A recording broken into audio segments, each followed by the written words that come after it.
Sure, yeah. You wasn't even warned when that movie came out. Meeting will come to order. Right. I'm answering like you, Frank. Welcome to our second full committee meeting of the year. As you may know, today is the Memorial Day for one of our distinguished and respected friends and former colleagues, Jim Oberstar. Some of our members are at the service today, and we send his family and many friends our thoughts and condolences. Many of us recollect a lot of interesting times and fun times, really, with Jim Oberstar. Turning to our business for the day, we have two items to deal with. We'll consider the Commerce, Justice, Science Appropriations Bill for fiscal 15, and then approval of the final complete set of 302B suballocations. Fresh off a successful week, hope to continue that success today. I want to congratulate you on the passage of our first two bills, particularly Chairman Cole and Chairman Culberson, Ranking Member Wasserman Schultz, and Ranking Member Bishop. 2 down, 10 to go. This is the earliest that we've passed bills in the House since at least 1974, the advent of the present Budget Act. It's possible the record could go back even further, but we just don't have the information to find that about it. Interestingly enough, too, I hope you noticed that in the votes on those two bills on the floor, on Milcon, Bishop only lost one vote, and it was one of ours. So it was only it was a one vote that went the wrong way. And on the legislative bill, I think we got 400 votes. Lost 14, but that's the most pro-legislative votes since 1972. So congratulations. Let me turn now to Mrs. Lowy for any remarks she might have to make in opening.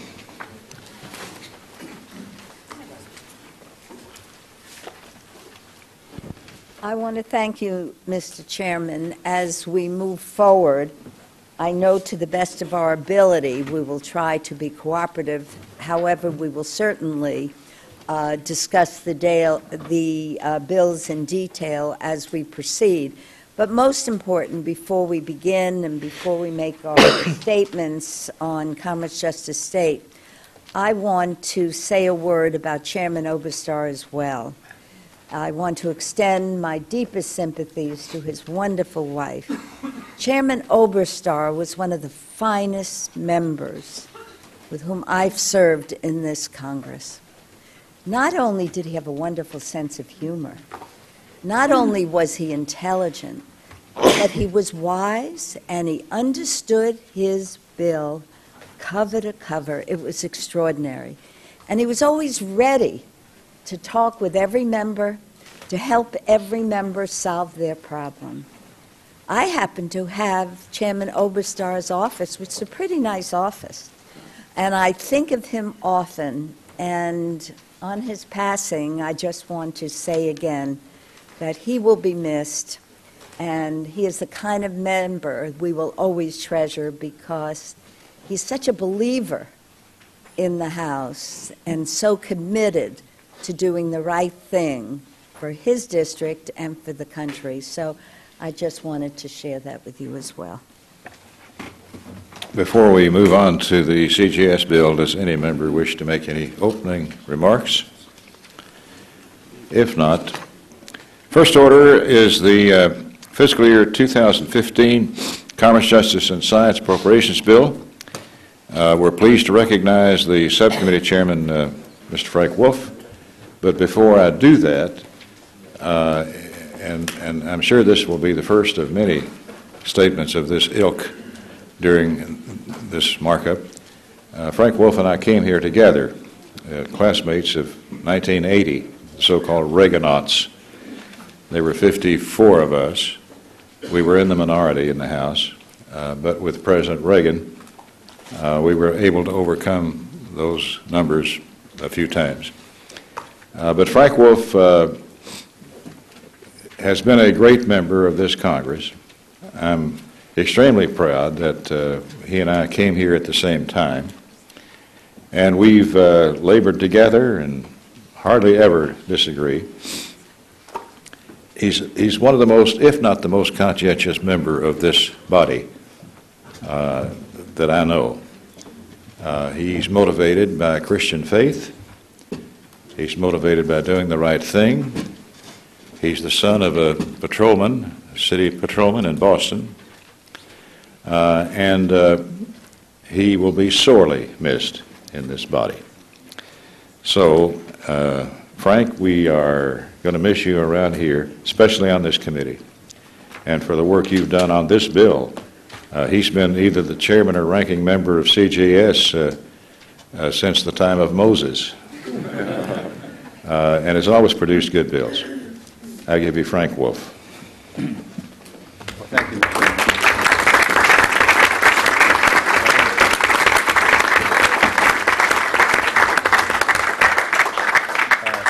Thank you very much. Thank you, Mr. Chairman, for the comments. And we were in that class of 1980. It was a very unique time. But thank you for your comments. I will also want to mention Mr. Oberstar. I bumped into Jim a week ago.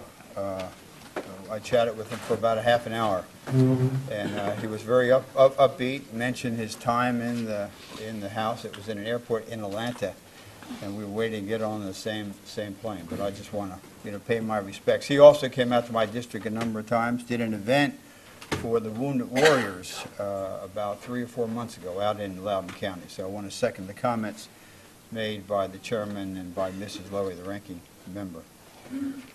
Today I'm pleased to bring to the committee the fiscal year 2015 Commerce, Justice, Science, and Related Agencies Appropriation Bill. Before I summarize the highlights of the bill, I want to first thank the ranking member, Mr. Fatah, and all the members of the subcommittee and all of their staff for their participation and for their assistance. We have worked together in a bipartisan fashion to incorporate priorities and perspectives from both sides of the aisle. Mr. Fatah and I appreciate the open and cooperative relationship we've had together. I want to publicly thank him on all the times that we've worked together. We've always had a great partnership and a good friendship, but I want to thank him publicly. I also want to thank Chairman Rogers for the support. He used to chair this subcommittee years ago, and also Ranking Member Lowy for providing us with, I think, a very fair allocation, and for allowing us to forge ahead on the regular order to accomplish the work of the committee. Finally, I want to recognize the subcommittee staff, including Clerk Mike Ringler, Leslie Albright, Jeff Ashford, Diana Simpson, Colin Samples, and Taylor Kelly, and also Bob Bonner and Matt Smith from the minority staff for their work in preparing the bill. As we all know, they work long hours, they work through the weekends, and they've really done a very good job. And I also want to thank the associate staff members of the members who are on the committee. The recommendation we bring to the committee includes $51.2 billion in discretionary spending, a reduction of $398 million, or 0.8% below the current fiscal year. Since 2011, if you go back and look, the reduction has been roughly $13 billion, a 20% reduction since 2011. We've done our part to control discretionary spending. The bill includes several reductions from lower priority programs and rescinds over $469 million from prior year balances in the Justice Department. The bill also restores damaging cuts, though, to federal law enforcement and NASA that were proposed by the President's request.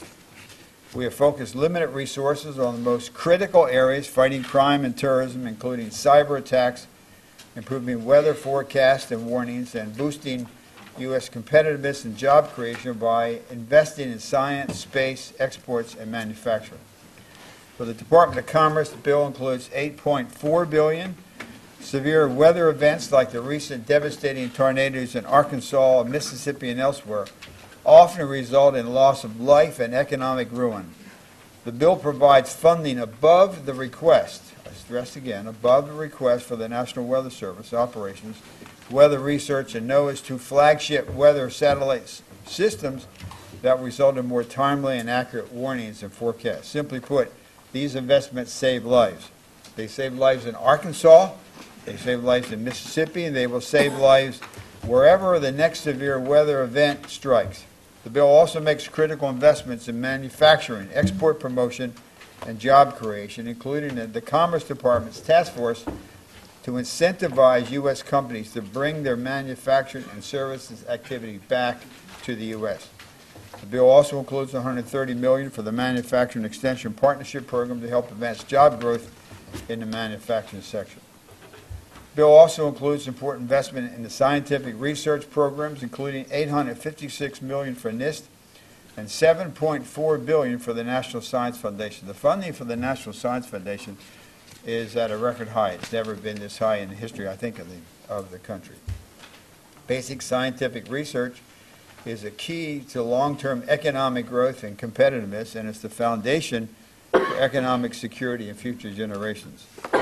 Preparing tomorrow's STEM workforce is also critical to America's competitiveness. More than $1 billion is provided through science agencies in the bill for science education programs.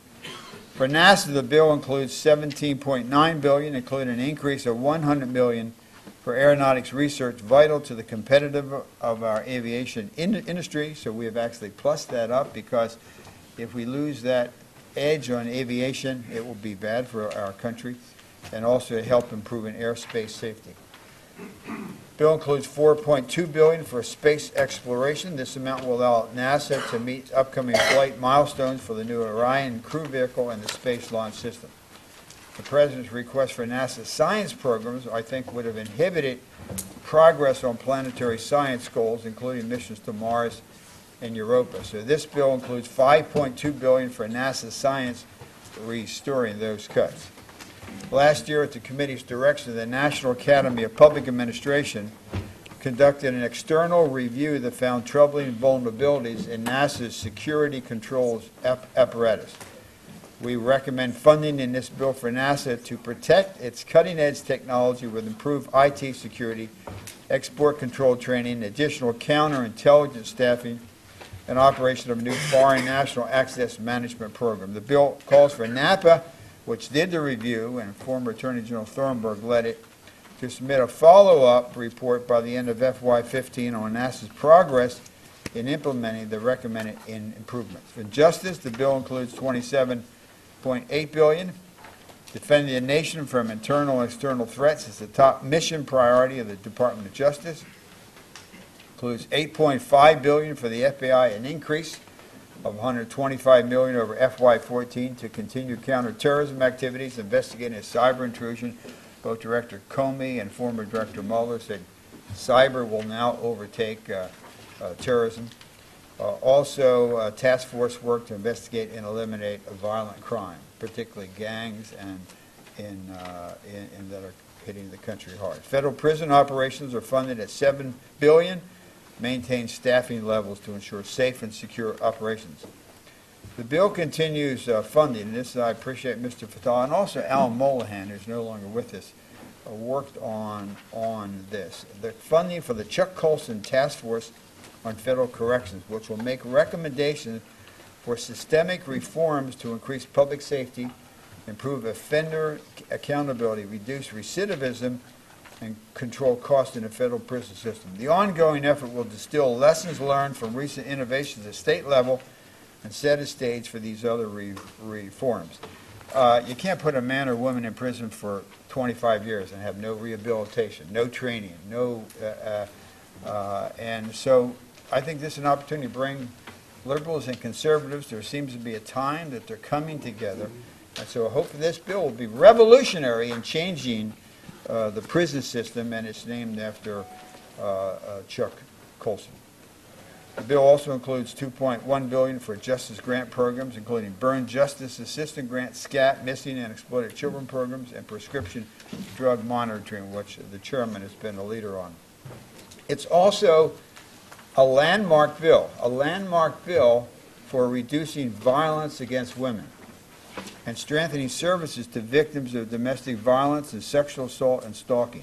This bill includes funding above the current level and above the President's request for these programs. So it is above that level. And so when you hear all the criticism, you know, you can reference back to this bill.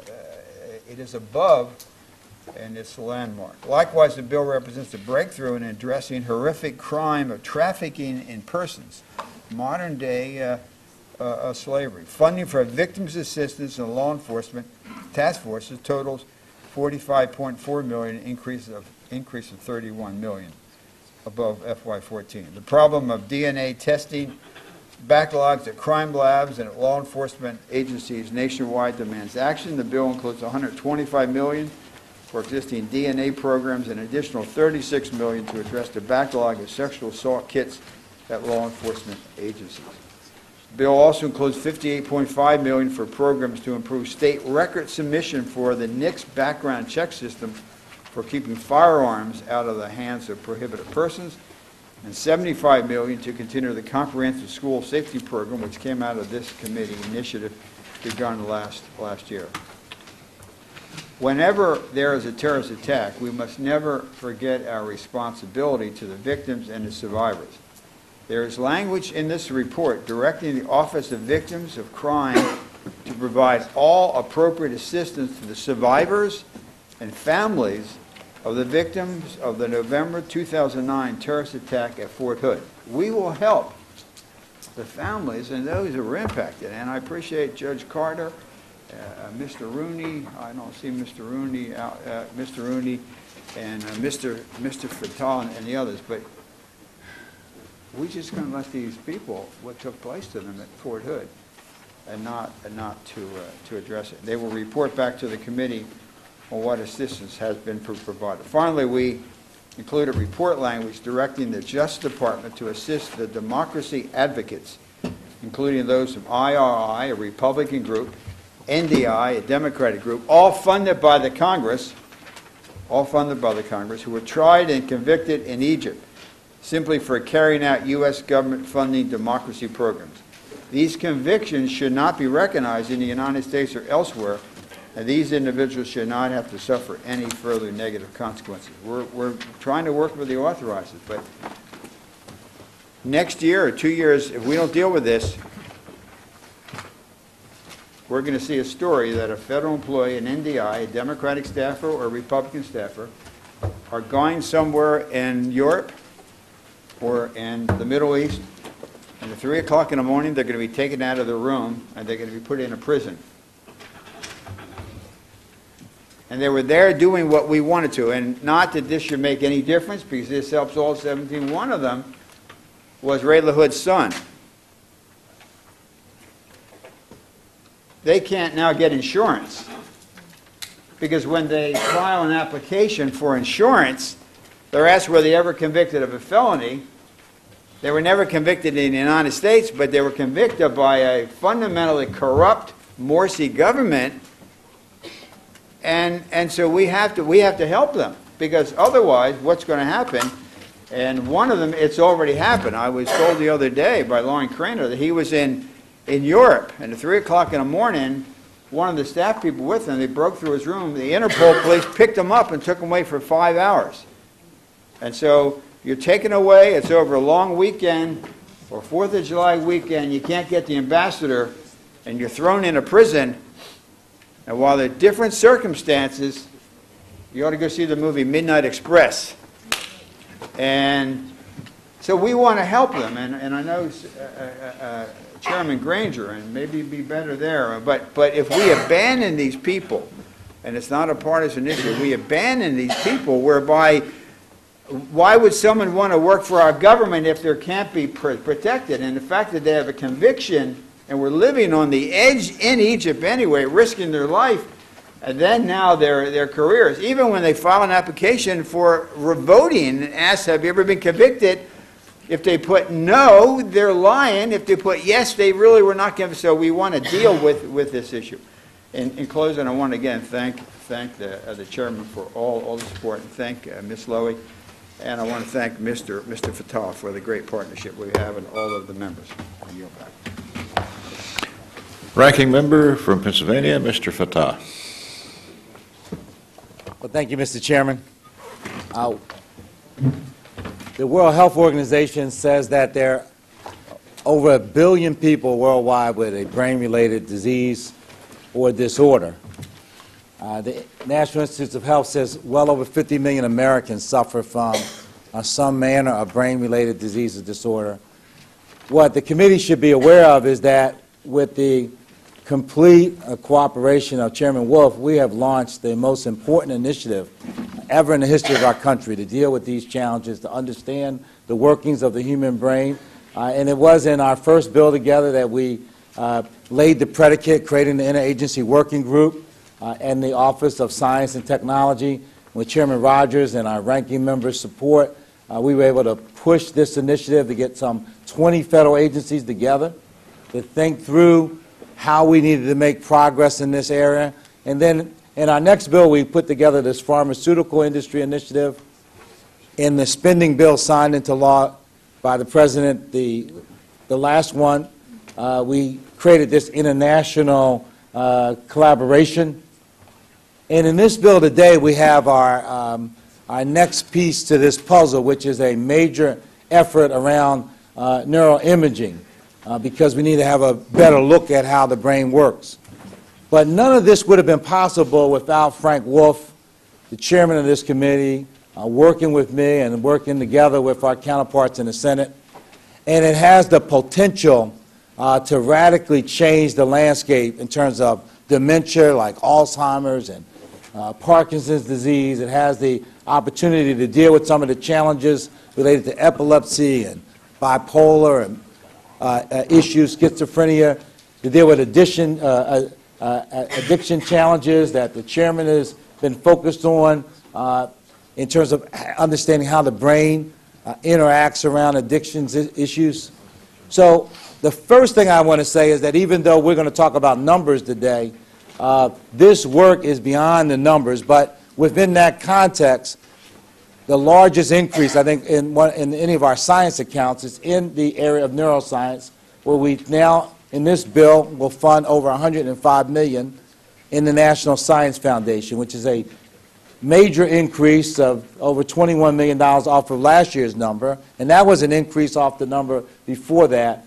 And I want to personally thank Chairman Wolf for his cooperation and support on this particular initiative, even though you can't really single it out, because throughout this bill, he has worked with the minority and worked with other members of the majority on almost any conceivable priority that we have focused on, from moving to significantly increase youth mentoring programs like the Boys and Girls Clubs of America and Big Brothers, Big Sisters, and the other programs that work with our young people, the Advanced Manufacturing and Manufacturing Extension Partnership, so that we can continue to build on the work to increase and enhance and retain jobs in the manufacturing sector, on technology transfer.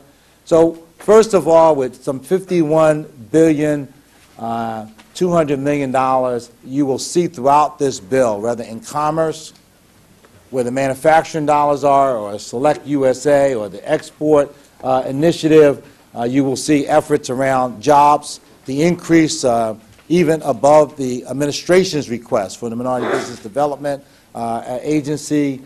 You will see other efforts in terms of international trade in the Trade Representative's Office. In the science area, it's not just the National Science Foundation, but in NOAA, and the chairman has worked with us on the National Weather Service, but he really took the lead on a lot of the severe weather issues and the tsunami warning systems. So I want to thank the chairman for his work in that regard. In the Department of Justice, it was the Attorney General put out a video inside the DOJ thanking the chairman, and he also mentioned me as the ranking member for our work to lift the hiring freeze and to fund fully the needs of our law enforcement agencies. So even though there have been sharp interactions with the DOJ and the Attorney General from time to time, there's been no one like the chairman in terms of his support for law enforcement, and it perhaps has something maybe to do with the fact that his dad was a patrolman in my hometown of Philadelphia. But the truth is that he's done so much, and I want to thank him. We're going to get a little bit into the numbers today. There will be some number of amendments, but at the end of the day, this is a bill that reflects a great deal of the priorities that our side put forward. It represents priorities for our country. There are some issues that we disagree on, and rightfully so, because, you know, there are going to be areas where there are going to be differences between the majority and the minority. But there's been no difference at all in terms of the consideration given to the opportunity for us to have an impact in this bill, and I want to thank Frank Wolf. He's served for many terms here in the Congress. One of the things that has distinguished the chairman is that his willingness to stick to his own convictions. On a whole range of issues, he has stood steadfast and refused to equivocate, and he's been right more often than not. So on cyber security, before others thought it was serious, Frank Wolf was talking about it and focused on it. On human trafficking, on some of the assaults in our prisons, on issues that were at times uncomfortable in terms of some of these issues, but on religious freedom, he's been there. So I want to take a minute as the ranking member just to thank you for all that you have done on behalf of our country. And I think America owes a debt of gratitude for your service. This bill represents almost everything that's important about our country except for the things that are in the other bills. But whether it's salmon hatcheries in Washington State and in some of our Native American territories, or our space exploration activities, this bill is focused at the needs of our country in terms of economic development, in terms of law enforcement, in terms of science and innovation. And the chairman, in working with all of the rest of us, including me, has helped to make our country a more perfect union. So we're ready to get into the debate. There'll be some amendments that the chairman and I disagree on. But the one thing that we don't disagree at all on is the fact that this is a bill that we are going to fully recommend that we move forward to the floor. I thank you, and I yield back. Thank you, Mr. Fatah. This truly is a comprehensive piece of legislation. It supports American innovation and economic development, but also preserves the safety and security needed for the nation to prosper.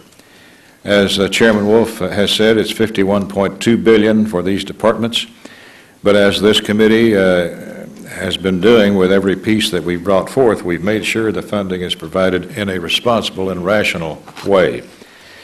The subcommittee has combed through every line of the budget request for these agencies, rooting out waste and duplication, trimming unnecessary spending, to produce a lean, efficient, and effective bill that comes in nearly $400 million below last year. The President's request for this bill had $800 million in false savings and offsets and underfunded a variety of critical programs. This bill rejects those gimmicks while funding important programs at responsible levels. As a result, the bill preserves critical functions of the government, protecting the life, liberty, and property of the American people, while being sensible with taxpayer money.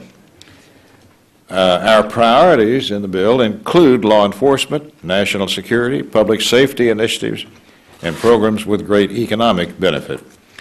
To highlight some of those, with the goal of keeping the nation safe from top to bottom, from battling terrorism and fighting crime across the globe, to supporting local law enforcement and cleanup of meth lab sites, we've increased funding for the Department of Justice, $383 million above last year.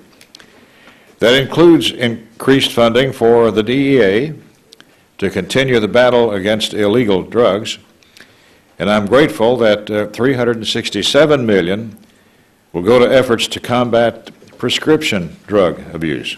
which has emerged as the nation's #1 drug threat, what the Center for Disease Control calls a national epidemic.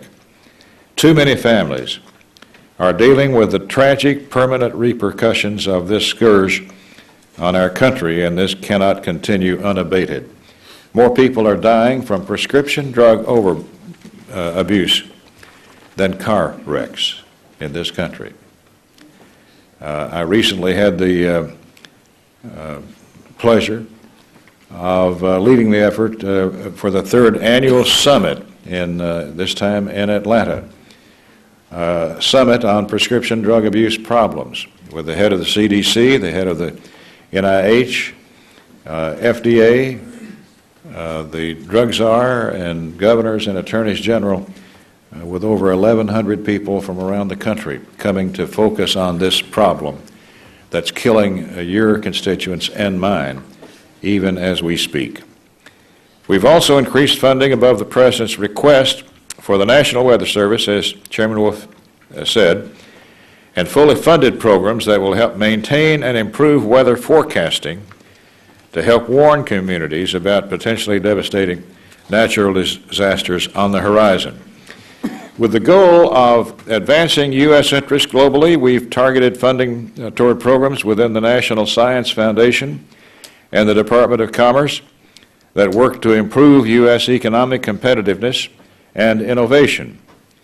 We've included several provisions that underscore other priorities, such as prohibiting the transfer or release of Guantanmo detainees into the U.S., protecting our Second Amendment rights, preserving the sanctity of life. The bill also contains language that ensures the conscientious and responsible spending of taxpayer dollars, including a prohibition on contracting to train agency employees to engage in publicity or propaganda. Before I close my remarks, I want to repeat the thanks for the dedicated staff. These people never cease to amaze me on the tenacity that they show and their perseverance and their stamina. And we want to thank the staff completely, under Mike Ringler in this case. And to thank the subcommittee members for their hard work and input, ensuring that they have crafted the best bill possible. And of course, we want to thank again Chairman Wolf, Ranking Member Fatah, for their leadership and their teamwork and their bipartisanship in producing what I think is a good bill. And again, we want to say our profound thanks to Frank Wolf for his long tenure of service to his country and to this committee and to the people of Virginia and the United States. Frank, we are in your debt.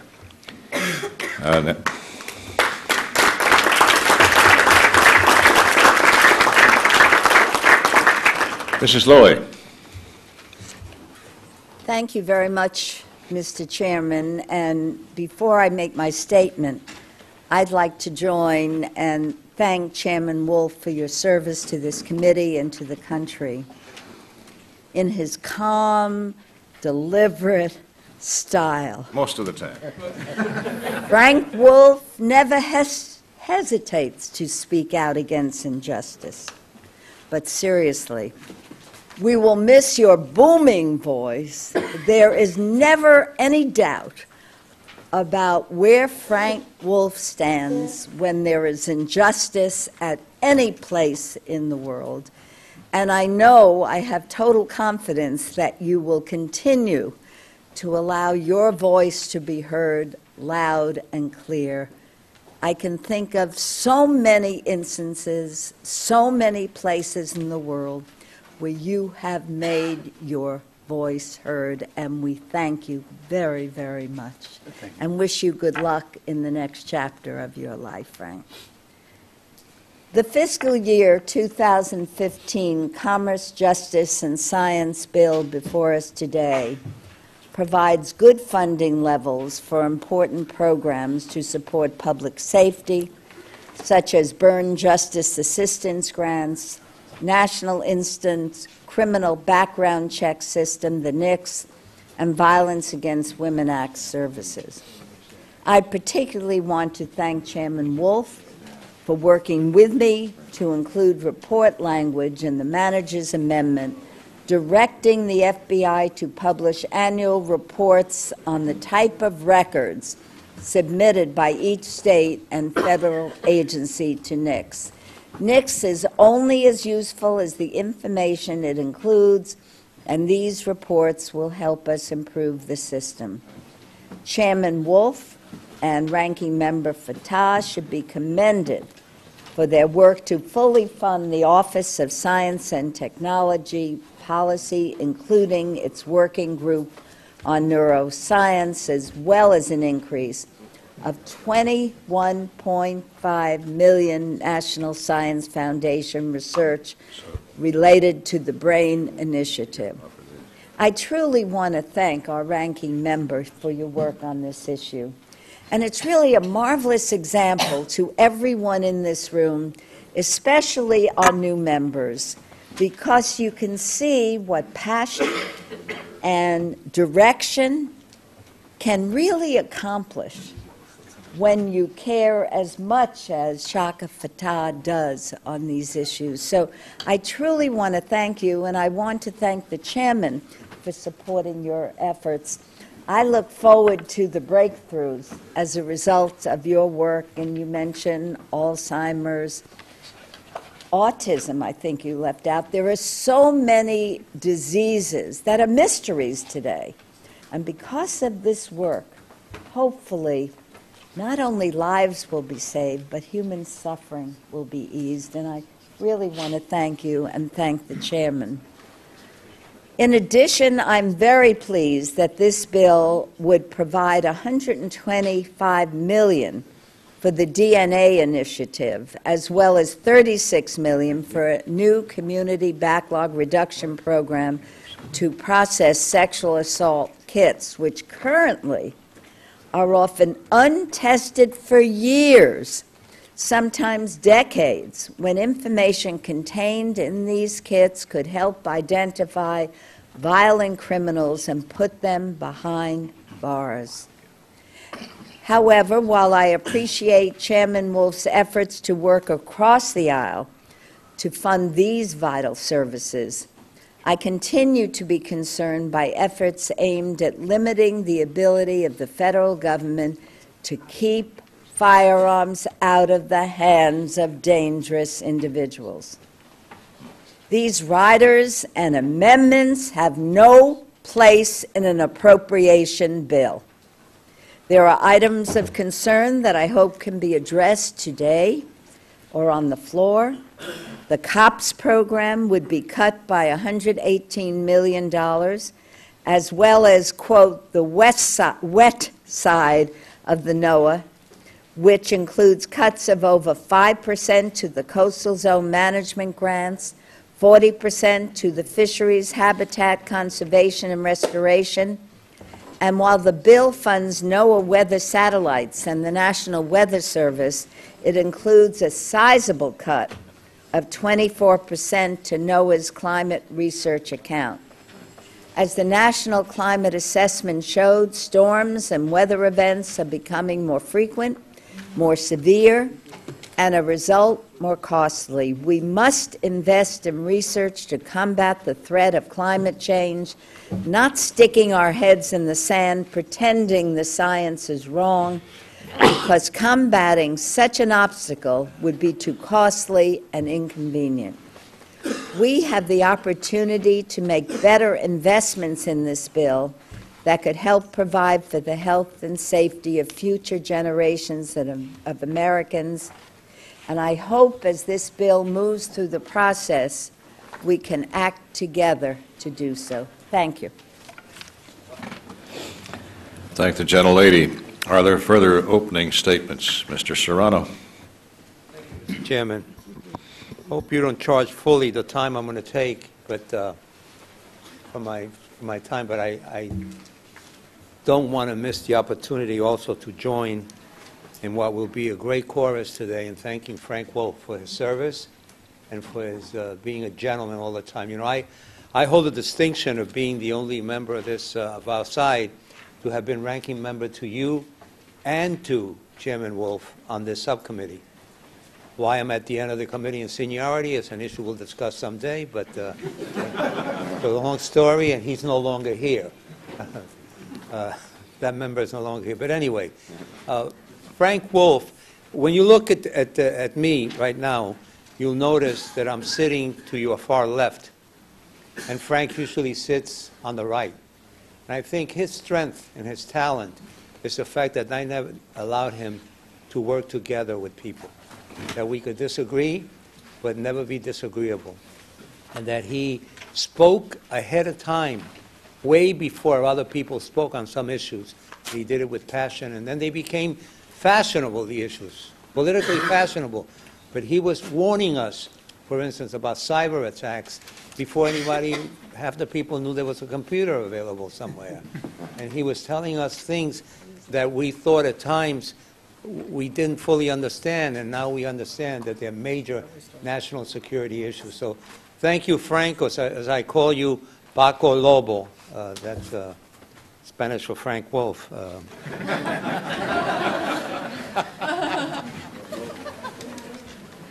You're a great man, and in Spanish we have a saying, and the person who keeps this down will go crazy in writing it. Dime con quién andas y te diré quién eres. Tell me who you walk with, and I'll tell you who you are. We all walk with you and with your style and with your decency, and we thank you for that. Oh, boy, that's nice. Wow. I want to say a few words about our bill before us. Our side does have differences on some of the provisions in this bill, especially the gun writers, but as always, Mr. Wolf has been very considerate of the concerns of our side. And I thank him for that, and I thank for working closely with our ranking member, Mr. Fatah, to accomplish these changes in many ways that have taken place in the bill. However, I also want to take time to express concern about an ongoing issue with the National Science Foundation. The National Science Foundation has a number of targeted capacity-building programs at minority-serving institutions. These programs serve an important purpose. The existing programs for historically black colleges and tribal colleges and universities serve as a template that many members of Congress want to see replicated at Hispanic-serving institutions, HSIs. With this in mind, an HSI-dedicated program was authorized in the America Compete Act. The program would allow HSIs to receive infrastructure and development funding and involve more Hispanic students in the sciences, and will enable HSIs to improve their curricula and attract more underrepresented students to these programs. Contrary to the direction from this committee, the NSF has refused to establish the program. Contrary to what we told them, they've just ignored us. I shouldn't be shocked that a federal agency is ignoring us, but anyway, I thought I'd mention it. It is disheartening that this country's premier scientific body is not committed to increased participation of Hispanic students in the STEM fields and has continuously resisted congressional direction on this issue. These institutions are growing quickly and now enroll 57.1% of all Hispanic students. HSIs receive 69 cents for every dollar going to all other colleges and universities annually per student from all federal funding sources. The number of HSIs is rapidly growing from 137 institutions in 1990 to 172 in 95, to 230 in 2000, to 253 in 05, to 370 in 2011. This growing student population is an integral part of our future workforce, but federal resources should be committed so that our STEM workforce is diverse and representative of the United States. I look forward to an open dialogue with the NSF about how they plan to invest in Hispanic students, and I hope that the chairman will work with me and the ranking member on reminding them that this is law and that they should be adhering to the law. Thank you, Mr. Chairman.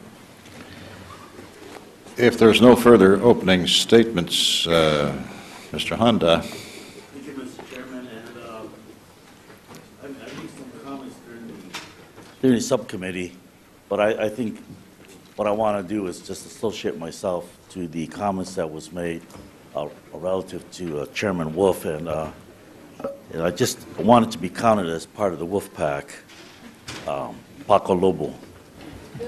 And but having said that, I think it's very important that we reiterate some of the things that are in this bill, and Chairman Wolf has shown his great support for federal investments in research and science initiatives to make sure that the United States remains preeminent nation for innovation and scientific expertise. And I represent a district that is called Silicon Valley, and I would like to particularly thank Chairman Wolf for working with me to fund the Sophia Telescope program and ensure that this flagship observatory remains operational, and that was critical in our area. And also bringing attention to the imbalance in the International Space Station research budget and require NASA to develop a plan to restore a priority to gravitational and physical research on the ISS. I'm also pleased that this bill provides nearly full funding for NASA's Commercial Crew Program, which is critical for our country. So as we move forward, I hope we can work to keep this Commercial Crew Program competitive and include multiple industry partners during this developmental stage. Safety and program management will be enhanced by keeping at least 2 providers in this competition. And I also hope that we can increase funding for NASA's Space Technology Mission Directorate to ensure that key technologies like laser communication and solar electric propulsion, which is critical, will continue to be developed for NASA and the U.S. commercial space industry. In the justice portion of the bill, Mr. Chairman, I want to thank Mr. Wolf for all that you've done to put an end to the modern-day slavery and attention to human trafficking and to help reduce the rape kit backlog, which many of the district attorneys across this country will say that there's over 500,000 unanalyzed rape kits on the shelf, which means that bringing justice to both victims and to those who are perpetrators, we need to make sure that the justice system is swift. So I also want to thank you for increasing SCAP funding in this year's bill, and we do this every year, but the funding level still falls short of what it was just a few years ago, and it's far below the last authorized level. That means jurisdictions around the country are not being adequately reimbursed for the costs that they are incurring. So I'm committed to working with you, Mr. Chairman, and everyone on the committee to address this in conference. I also hope that in conference we can find a way to restore funding for NOAA programs like the fisheries habitat restoration, which are important in my area in Northern California, and we worked to bring San Francisco Bay back to its natural state. In closing, I just want to thank you again, Mr. Chairman, Mr. Chairman Wolf, for your dedication, and I have learned that there's a great deal of passion behind the sentiment that you have, and I've learned to listen and to bring into myself those things that are common, and for that I thank you. If there's no further general discussion, are there, Mr. Harris? I'm sorry, Mr. Stewart. Yes. Thank you, Mr. Chairman. Please rise. Mr. Chairman, you've put together a good bill, and I think we have great success in getting this through the committee and on the floor, and I certainly support the bill.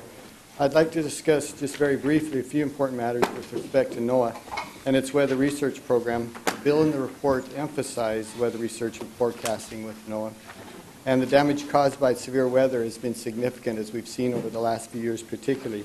Before I joined the Appropriations Committee, I was the chairman of the Subcommittee on the Environment. We worked with a very bipartisan manner to pass a Weather Forecasting Improvement Act.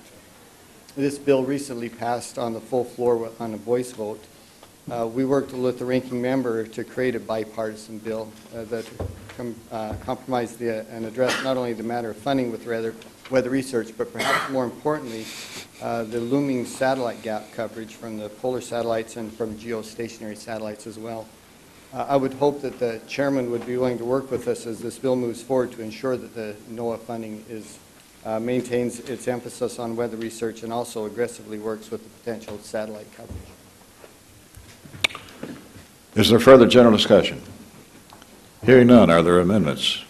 Chairman Wolf? Thank you. Yeah, we will work with you. I want to thank everyone, too. Mr. Chairman, I have an amendment at the desk. Clerk will read. Amendment offered by Mr. Wolf on page 14, line 15 of the bill. Strike $219,300,000. Without objection, the reading is dispensed with. This amendment includes a number of language items that we have worked out with members on both sides of the aisle. We have shared all the language with the ranking member as well, and it's my understanding that no objections have been raised, so I urge the adoption of the amendment. Mr. Fatah, We support the manager's amendment. is there discussion? Hearing none. Question is on the Wolf manager's amendment. I'm sorry, Ms. Pingree. Thank you, Mr. Chair. I just wanted to speak briefly in support of the manager's amendment, which includes some language offered by Congressman Farr to protect NOAA's, thank you, Coastal Zone Management Program. I want to thank the chair and the ranking member for their work to protect many vital NOAA programs in this bill, and I know that you both have been staunch supporters of NOAA. And while I haven't served on the committee as long and haven't had the privilege of serving on our subcommittee with Mr. Wolf, I just want to thank him for his service, wish him the best in what comes in the future, and thank him for his great work representing the people of his district and working so closely with so many of his colleagues. I do want to just add that I'm disappointed that due to the tough budget allocations of the past few years, the wet side of NOAA, as others have mentioned, has not been fully funded. The programs on this side of NOAA conduct important research that supports coastal communities through the sustainable management of our coastal and ocean resources. As you know, the backbone of the economy in my district in Maine is the ocean. Fishermen have been on the Maine coast for centuries and continue to do so today despite numerous disasters and challenges in the fisheries. Boat building and shipbuilding is alive and well in my district, and there's a growing engine of renewable energy businesses like tidal and wind just beginning to emerge. All of these economic drivers depend on NOAA programs to survive the challenges they face today and to succeed into the future. The Coastal Zone Management grants were cut by over $3 million, or $9 million below the President's budget in this bill, and I do appreciate the opportunity to restore some of those cuts. It's estimated that almost 75% of the United States population will live within 50 miles of the coast by 2025. With so many Americans living near the coast, it's imperative that we maintain healthy coastlines and resources through smart management. I'm grateful to the Chair for including funding restoration of the coastal zone management in the manager's amendment. I'm also pleased to see a $1 million increase to the regional IUS program. The various regional components of the IUS program serve as a comprehensive data gathering network to better predict hurricanes and storm surge. But I do want to highlight the importance of the IUS program. It is my hope that some of the funds appropriated in the navigation, observation, and positioning line will be specified for the National IUS program. Lastly, many important lines within the National Marine Fisheries Service have been reduced. My home state is home to the last remaining Atlantic salmon runs, and I can't tell you how critical the small funding line is for this species as we struggle to protect those runs and ensure their viability. I am hopeful as this bill goes forward, we will be able to restore some of those funds. Once again, I just want to thank the Chair and the committee for their dedication to NOAA and the important work being conducted to better understand our environment, and I support the inclusion of the funding for the Coastal Zone Management Program that is in this manager's amendment. Thank you very much. Is there further discussion of the Wolf Amendment? Ms. Kepler. Yes, Mr. Chairman, I rise in support of the Wolf Amendment, and I wanted to just say for the record that I associate myself with the remarks of all of those who have complimented and commended the service of Frank Wolf of Virginia. And having served in the Congress with him for a very, very long time, I thought this was a moment just to say that many times we ask, can we make a difference? And I think every one of us who have served with Frank can say, you have absolutely made a difference in our country and our world.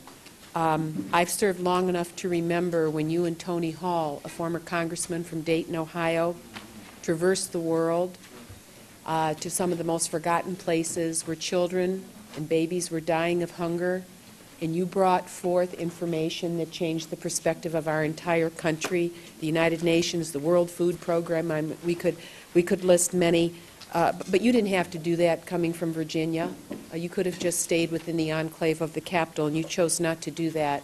I remember how strongly you stood for religious freedom and stood with the dissidents in China and helped to lead all of us in trying to be stronger voices for the very values we hold as a society. And I have to say that your collegiality has been extraordinary. From the smallest amendment, when I've not served on your subcommittee, but if I went up to your committee, the way in which we were received from our side of the aisle was very, very gracious.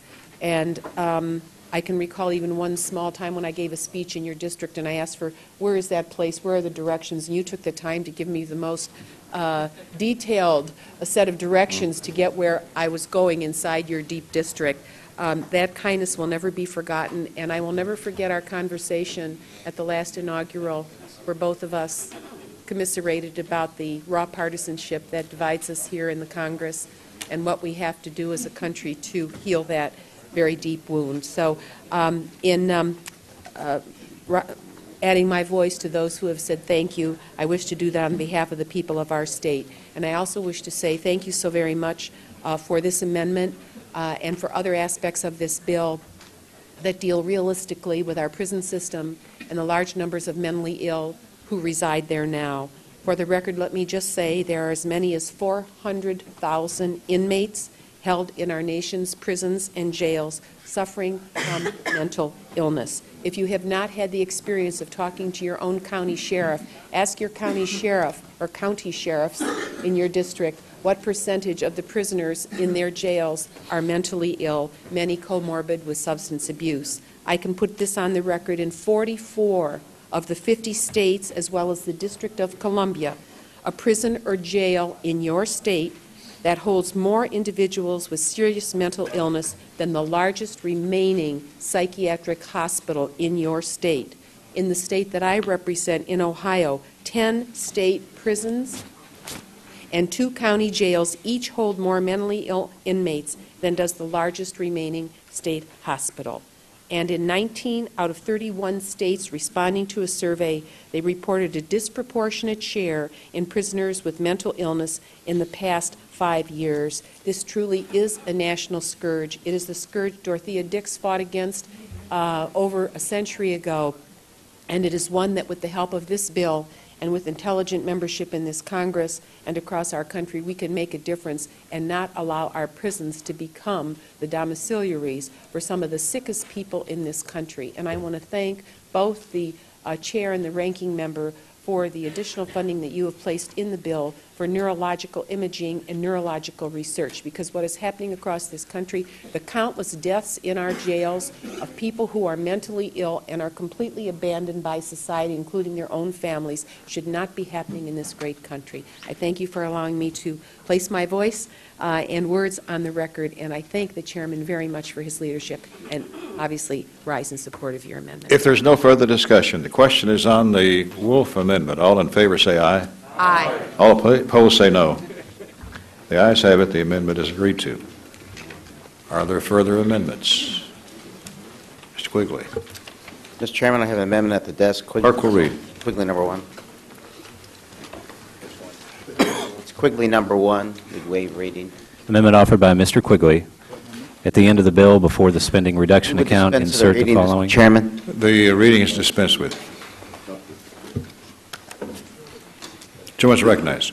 Thank you, Mr. Chairman. Mr. Chairman, tens of thousands of guns go missing from gun dealer inventories every single year in this country. But an appropriations rider prevents the ATF from requiring gun dealers to conduct annual inventory inspections to look for these missing or stolen guns. My amendment, offered with Representatives Lee, Schiff, Moran, and DeLauro, will strike this inventory prohibition rider from the bill. In 2013 alone, ATF found 19,601 guns were lost or stolen from gun sellers. But these numbers only cover a small sample of the missing guns because the ATF is only able to inspect less than 20% of the nation's gun dealers this year because of lack of funding. When guns go missing from the dealers, they often end up in the hands of criminals.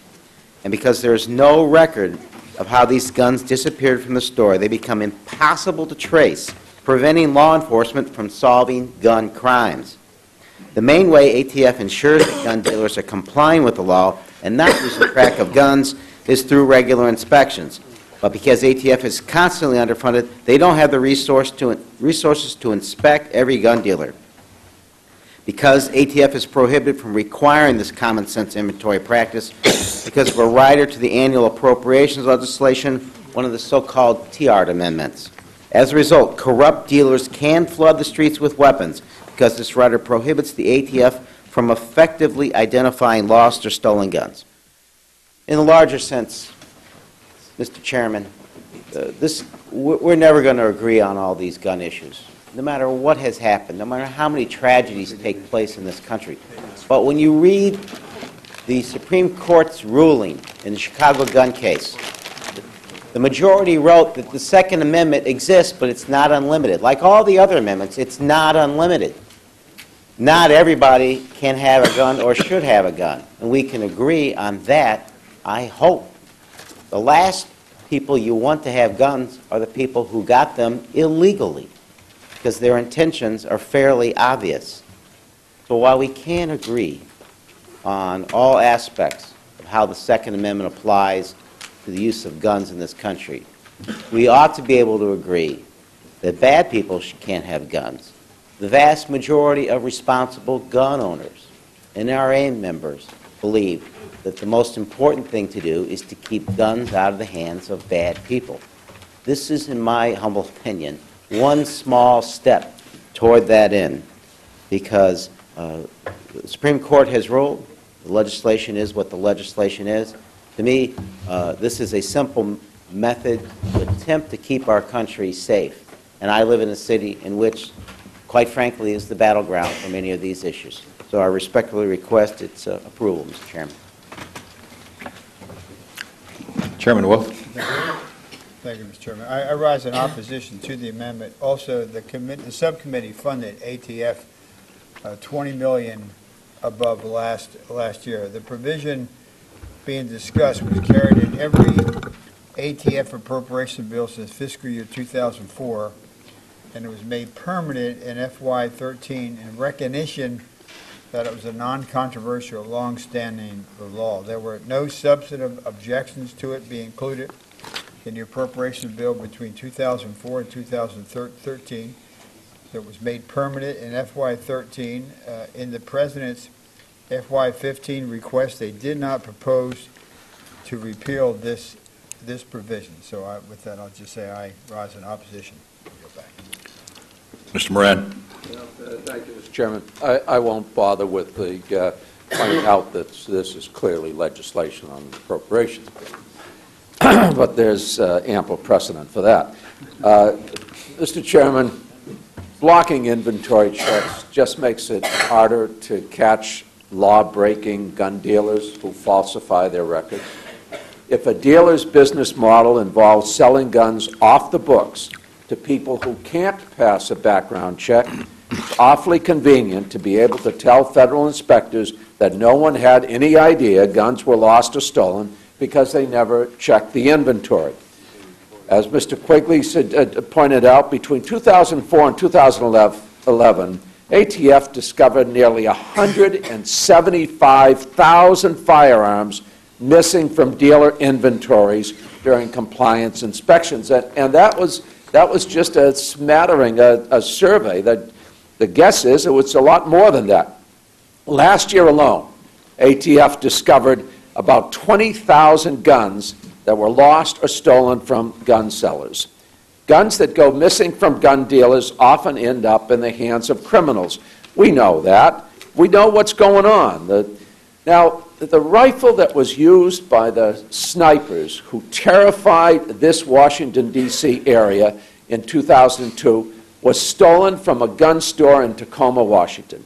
That gun store owner was later found to have somehow lost track of 238 guns over just over a 3-year period. The problem is that ATF is provided insufficient resources to be able to inspect dealers except for about once every 5 years.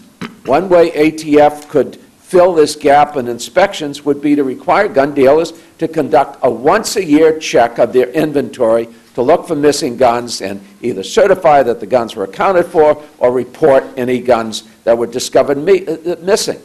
This is not unreasonable or burdensome. Checking inventory is a basic business practice. In virtually every industry in the United States, you always check your inventory to see what inventory you have. They probably do it, it's just that they don't want to report it, and in effect we're protecting gun dealers who do engage in criminal enterprise by giving guns off the shelf to people who otherwise couldn't legally purchase them. The only people we're protecting by this inventory prohibition are criminals, and that's immoral. Thank you, Mr. Chairman. Judge Carter. Mr. Chairman, I join Mr. Chairman Wolf in the opposition.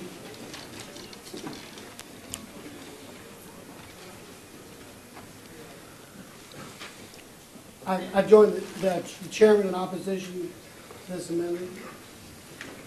And if I may, I don't want to reiterate what Mr. Wolf said, but you know, the reality is this has been in the appropriations bill from 2004 to 2013 with no real substantive objection. The president signed it into law in 2013. It was made permanent in the omnibus bill. The president's 2015, the FY15 request doesn't propose to repeal this provision. This provision simply prevents ATF and the Justice Department from overburdening small businesses with needless regulations and administrative requirements. And so I request that we vote no on this amendment. Mr. Fatah. Well, I appreciate what Judge Carter has said. And you may vote no, you may vote yes, but I don't want anyone to be confused here because he said that the president signed this into law in the omnibus, as if that meant that the president was endorsing this notion, because that wouldn't be factual. The fact is that there should be an inventory, and it should be conducted by firearm dealers. In fact, any business person would do an inventory. They would do it on a regular basis. In fact, the majority here is for inventories being done of equipment. We, through our inspector generals, have inventories of activities. You've heard some of them complain about missing firearms in federal agencies when inventories have been done on an annual basis. So the majority actually endorses this notion.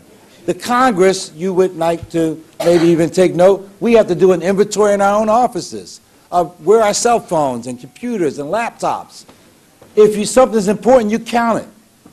So the idea that we would want to prohibit, I visited the ATF. The idea that we would want to say that we have some interest in making sure that bad people don't get guns, but we don't want the people who are authorized to sell them to do an inventory is nonsensical. So you can vote however you might, but don't suggest that people with common sense actually think that it's a good idea that we don't count where these guns are. All right? Now, the reason why it's been in every one of these bills is because we don't have the political ability to get it out. We don't have the votes. And so when people get gunned down, when children get gunned down, when things happen, we say, well, maybe one day we'll find it within ourselves to do something about it. So I want to commend the gentleman for bringing the amendment. It gives us a chance to cast a vote on an important issue, even if we know what the outcome is going to be. And so, Mr. Chairman, I yield back the remainder of my time on this matter. Ms. Lee. Thank you, Mr. Chairman. And once again, let me thank Congressman Quigley for offering this amendment. It's a common sense amendment. By lifting the restrictions on the Department of Alcohol, Tobacco, and Firearms, you know, these restrictions, again, going to what our ranking member just said, this just makes sense. You've got to lift these restrictions so that we can require an annual inventory inspection from the federally licensed gun dealers. This amendment is just a basic kind of, it's almost a technical amendment, It would really also help close the uncontrolled flow of lost and stolen guns into the hands of criminals. That's, you would think, just a basic requirement that all of us could support. Under the current restrictions, ATF is able to inspect fewer than 20% of the nation's gun dealers annually. 20%. This flies really in the face of evidence that there is large-scale loss and theft from firearms dealers. Specifically, we have the information, it's 19,601 guns missing, mind you, missing in 2013 alone. That's just unconscionable that we would allow this to happen. So, Mr. Chair, these restrictions are really directly connected to our inability to curb the terrifying increase in illegal gun sales and gun violence all across our nation, in all of our districts. No one should ever have to experience the pain of losing a child to gun violence. We have an obligation to do the hard work and to do everything we can to stop violence from occurring. So to do this, we must ensure that our law enforcement personnel are given all of the tools necessary to do their job, and these critical programs and these critical inspections are important to them just basically doing their job.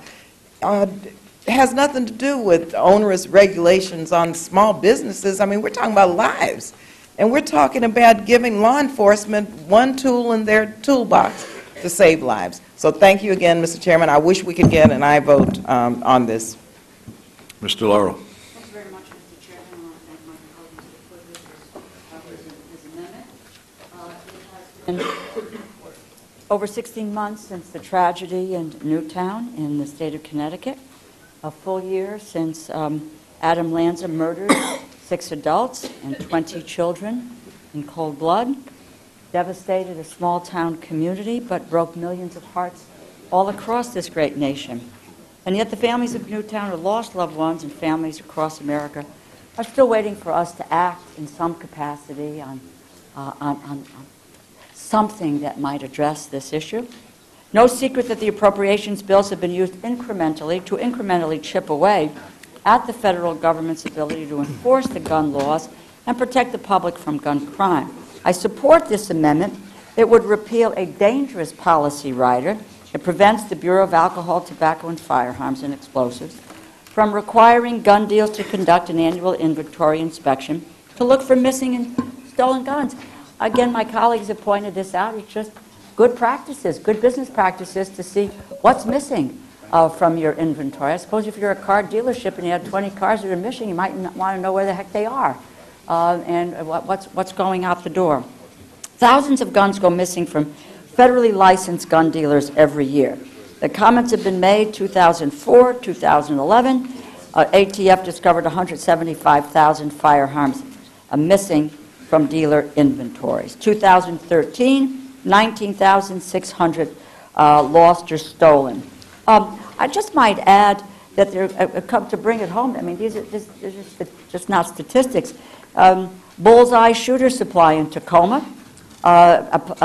Washington, and my colleague Mr. Moran pointed this out about the folks who terrorized Washington, D.C., the Beltway sniper. XM-15 assault rifle used in the attacks had actually disappeared from Bullseye shooter supply. Not the first gun that went missing from this effort, but over a 3-year period, 238 guns disappeared. Valley Gun, Baltimore, Maryland, 422 guns missing from Valley Gun's inventory. Taylor's Trading Post in Biglerville, Pennsylvania. ATF concluded 168 firearms were missing from the store's inventory. So it goes on and on and on. And whether or not these are small businesses or large businesses, they have an inventory that has been stolen and in fact, in some instances, used to kill people. It's also interesting to note who opposes the gun rider: the Police Foundation, International Association of Chiefs of Police, the Major Cities Chiefs Association, International Association of Campus Law Enforcement Administrators, and the list goes on and on. Congress should act this year. Let's move remove the appropriations rider, give ATF the tools that it needs to ensure that gun dealers can promptly discover and report missing and stolen guns. I urge my colleagues, repeal this rider. It needlessly endangers public safety. It isn't a burden for any business to take a look at what is being stolen or taken from their establishment. It is just a good business practice, which we ought to apply to these places that sell something. It's not like the Five and Dime, and I'm dating myself for the Five and Dime stores when stuff was pilfered and it's gone. It's not like nail polish or some other commodity that's there. But these are weapons which have been proven to kill people in the United States. Ms. Louie. My colleagues to support the amendment. Well, thank you. Thank you, Mr. Chair. I rise in strong support of Mr. Quigley's amendment. My Republican friends, in their efforts to combat gun violence prevention legislation, repeatedly argue that we don't need new laws. We just have to enforce the ones on the books. Well, that's exactly what Mr. Quigley is trying to do here. My colleagues, it's like telling the IRS that they don't have to do audits. Does that make sense? Most gun dealers are responsible. They already implement inventory controls.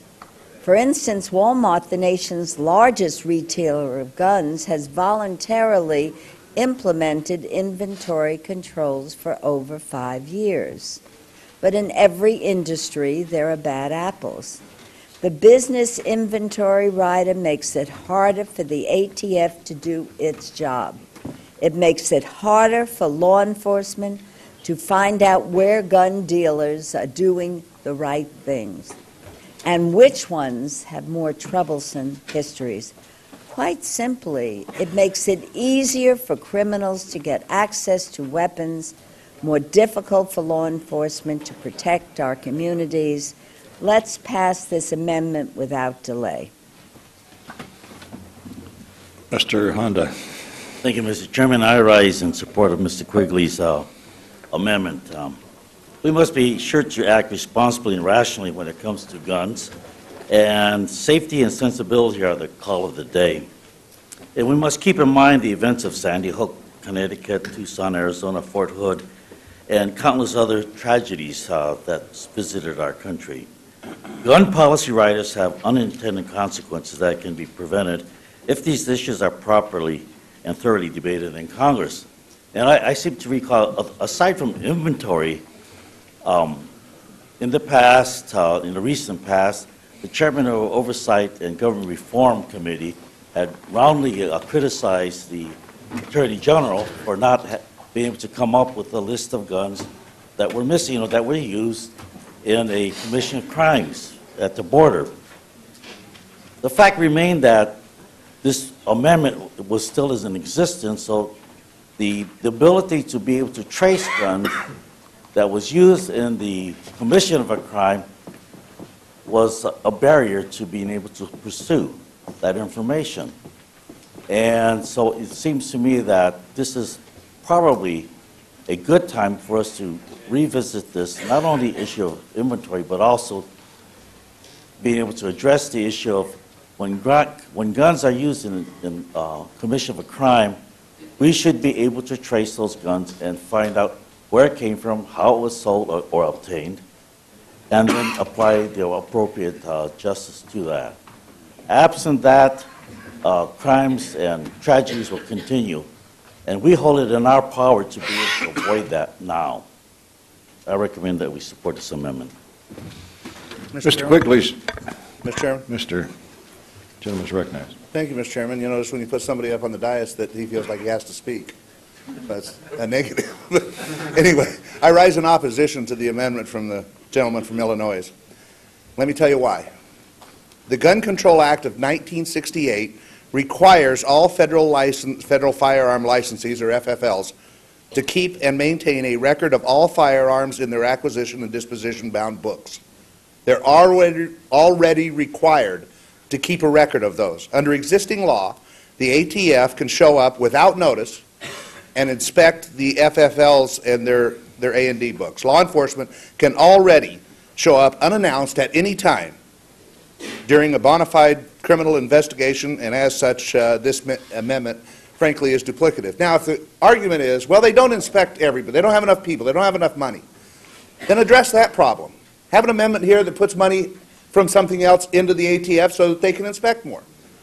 But instead, we create a solution that's in search of a problem.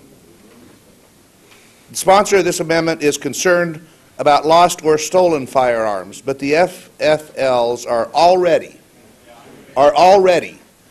required to notify the ATF within 48 hours of learning that a firearm has been stolen. They're already required to do that, and they can lose their FFL license if they don't do that. Are there people out there selling guns that are licensed dealers, probably under the table? Probably so.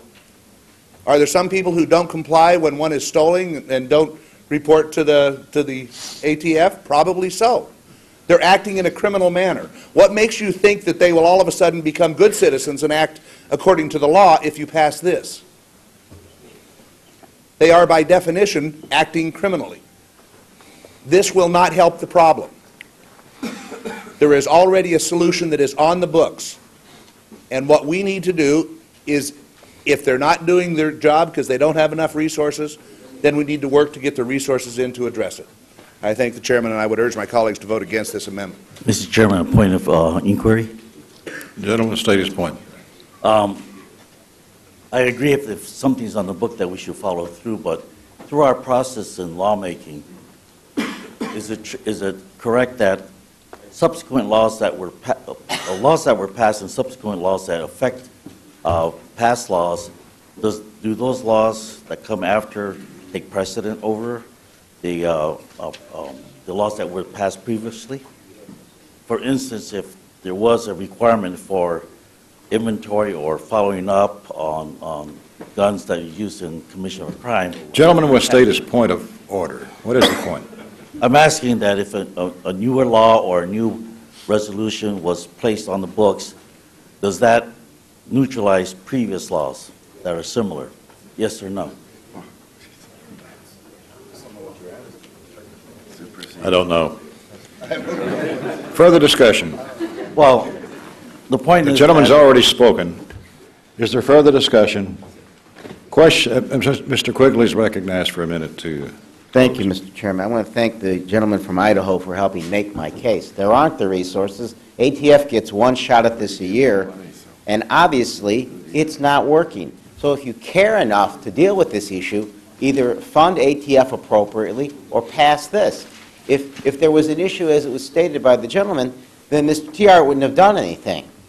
And I will say for the record, the administration proposed in the 2015 budget that this amendment be legislatively repealed.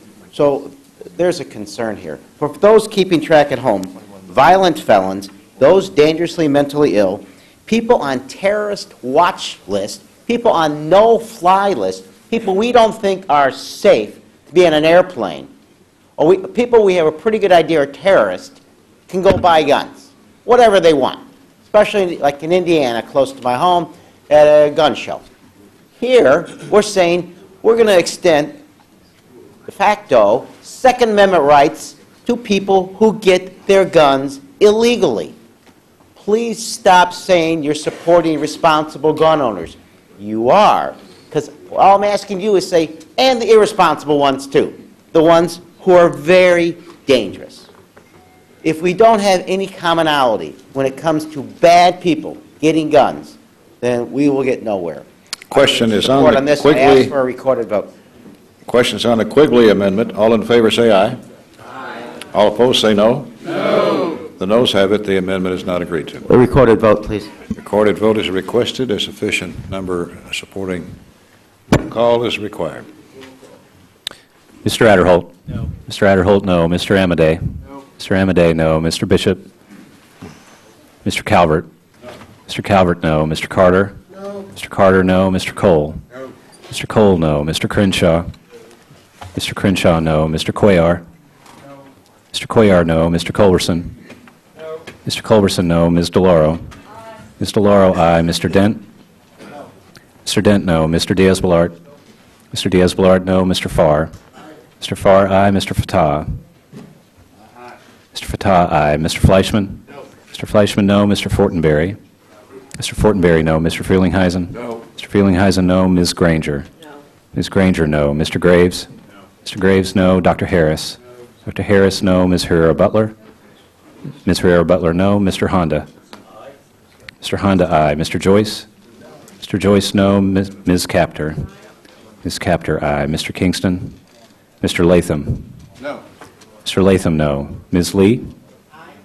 Ms. Lee, aye. Mrs. Lowy? Mrs. Lowy, aye. Ms. McCullum? Mr. Moran? Aye.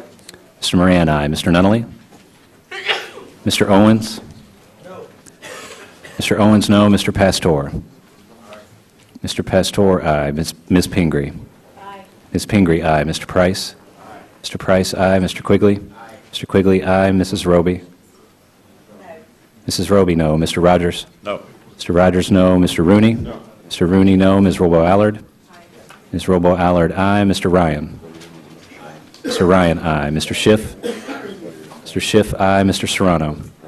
Mr. Serrano, aye. Mr. Simpson? No. Mr. Simpson, no. Mr. Stewart? Mr. Stewart, no. Mr. Valadeo? Mr. Valadeo, no. Mr. Visklosky? Mr. Visklosky, aye. Ms. Wasserman Schultz? Ms. Wasserman Schultz, aye. Mr. Wolf? No. Mr. Wolf, no. Mr. Womack? Mr. Womack, no. Mr. Yoder? No. Mr. Yoder, no. Are there members who wish to be recorded or to change their vote? Clerk will tally.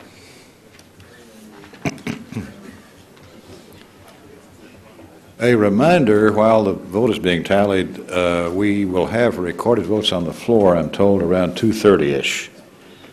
It's our aim and goal to complete this bill before, and the 302Bs before that time. So, I know that you will keep your comments terse, brief, to the point, as best you can. On this vote, the yeas are 18, the nays are 29. The amendment is not agreed to. Further amendments. Mr. Moran. Thank you, Mr. Chairman. I have an amendment at the desk. Clerk will read. Amendment number 2. Amendment offered by Mr. Moran. Page 60, after line 8, insert the following. I can. Without objection, the reading is dispensed with. The gentleman is recognized for 5 minutes. And I will keep this much less than 5 minutes, Mr. Chairman. I heard you care, and I will comply. Mr. Chairman, this amendment would simply require that employees who work at licensed gun dealers pass a background check to make sure that they are legally able to use the firearms that they sell to customers. The logic is that people prohibited from possessing guns should be permitted to work at a gun store where they would have easy and unfettered access to firearms. Federal law prohibits felons and individuals with mental illness, for example, from possessing or transferring a firearm. But there's no requirement that gun dealers perform criminal background checks on employees to see whether they are prohibited individuals. Just as drug addicts, it doesn't seem to us, should work behind a counter at a pharmacy, felons or people with a mental illness shouldn't be selling guns in gun stores. It's pretty simple logic. Many reputable gun stores do voluntarily conduct background checks, but again, an awful lot of them don't. Seems to me this is not an unreasonable intrusion. It just makes common sense. And I need less than 5 minutes to make that point, Mr. Chairman. I congratulate the gentleman. Chairman Wolf. I rise in opposition to the amendment. The amendment would essentially require federal firearm licensees to get prior Attorney General approval for every employee who could possibly touch a firearm or a box of ammunition. Could include a clerk that was ringing up the sale. The amendment would also require an FFL to submit a name and other, quote, identifying information of an employee. There's no limit to what the other identifying information that the Attorney General might require. It would also cause major problems at some of the large stores. Someone said that Walmart was one of the largest purchasers. That would mean every employee that touches a firearm or a box of ammo would require prior government approval. And so there are other reasons, but with that, I just say I rise in opposition to the amendment. Are there further speakers? If not, Mr. Moran is recognized for a minute to close. Yeah, well, thank you. First of all, Walmart does this. I would suggest to Chairman Wolf, they've been doing it since 2008. They're not the problem. All this does, I can understand why the NRA would provide such talking points, but the fact is, all we're asking is that we do the same background check that anybody that buys a gun goes through. And they don't have to get individual permission from the Attorney General. You just go through the same process that any gun purchaser goes through. It's all that's involved. It just makes such common sense. So I'm going to ask for a roll call vote on this, Chair. Question is on the Moran amendment. All in favor say aye. Aye. All opposed say no. No. The noes have it. The amendment is not agreed to. I ask for a roll call vote, Mr. Chairman. Roll call is requested and sufficient number supported. The clerk will call the roll. Mr. Adderholt? No. Mr. Adderholt, no. Mr. Amadei? No. Mr. Amadei, no. Mr. Bishop? Mr. Calvert? No. Mr. Calvert, no. Mr. Carter? No. Mr. Carter, no. Mr. Cole? No. Mr. Cole, no. Mr. Crenshaw? No. Mr. Crenshaw, no. Mr. Cuellar? No. Mr. Cuellar, no. Mr. Culberson? Ms. DeLauro? Aye. Ms. DeLauro, aye. Mr. Dent? No. Mr. Dent, no. Mr. Diaz-Balart? No. Mr. Diaz-Balart, no. Mr. Farr? Aye. Mr. Farr, aye. Mr. Fatah? Aye. Mr. Fatah, aye. Mr. Fleischman? No. Mr. Fleischman, no. Mr. Fortenberry? No. Mr. Fortenberry, no. Mr. Frelinghuysen? No. Mr. Frelinghuysen, no. Ms. Granger? No. Ms. Granger, no. Mr. Graves? No. Mr. Graves, no. Dr. Harris? No. Dr. Harris, no. Ms. Herrera-Butler? Ms. Herrera-Butler, no. Mr. Honda? Aye. Mr. Honda, aye. Mr. Joyce? No. Mr. Joyce, no. Ms. Capter? Aye. Ms. Capter, aye. Mr. Kingston? Mr. Latham? Ms. Lee? Aye. Ms. Lee, aye. Mrs. Lowy? Aye. Mrs. Lowy, aye. Ms. McCullum? Mr. Moran? Aye. Mr. Moran, aye. Mr. Nunnally? Mr. Owens? Mr. Owens, no. Mr. Pastor? Ms. Pingree? Aye. Ms. Pingree, aye. Mr. Price? Aye. Mr. Price, aye. Mr. Quigley? Aye. Mr. Quigley, aye. Mrs. Roby? Aye. Mrs. Roby, no. Mr. Rogers? No. Mr. Rogers, no. Mr. Rooney? No. Mr. Rooney, no. Ms. Robo-Allard? Aye. Ms. Robo-Allard, aye. Mr. Ryan? Aye. Mr. Ryan, aye. Mr. Schiff? Aye. Mr. Schiff, aye. Mr. Serrano? Aye. Mr. Serrano, aye. Mr. Simpson? No. Mr. Simpson, no. Mr. Stewart? Mr. Stewart, no. Mr. Valadeo? No. Mr. Valadeo, no. Mr. Visklosky? Aye. Mr. Visklosky, aye. Ms. Wasserman-Schultz? Aye. Ms. Wasserman-Schultz, aye. Mr. Wolf? No. Mr. Wolf, no. Mr. Womack? No. Mr. Womack, no. Mr. Yoder? No. Mr. Yoder, no. Are there members who wish to be recorded? Mr. Culberson? Sure, I could be reported as a no. Mr. Culberson, no. Mr. Pastor? Aye. Mr. Pastor votes Pastor? aye. Aye. Members wish to change their vote. Clerk will tally.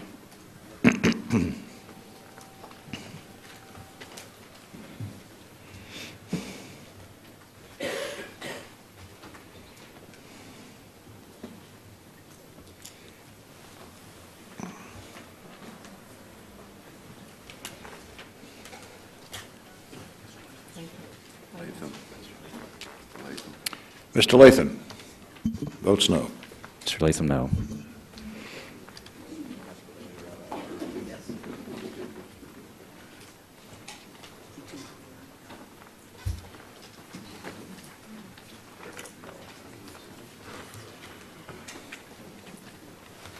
On this vote, the yeas are 18, the nays are 29. The amendment is not agreed to.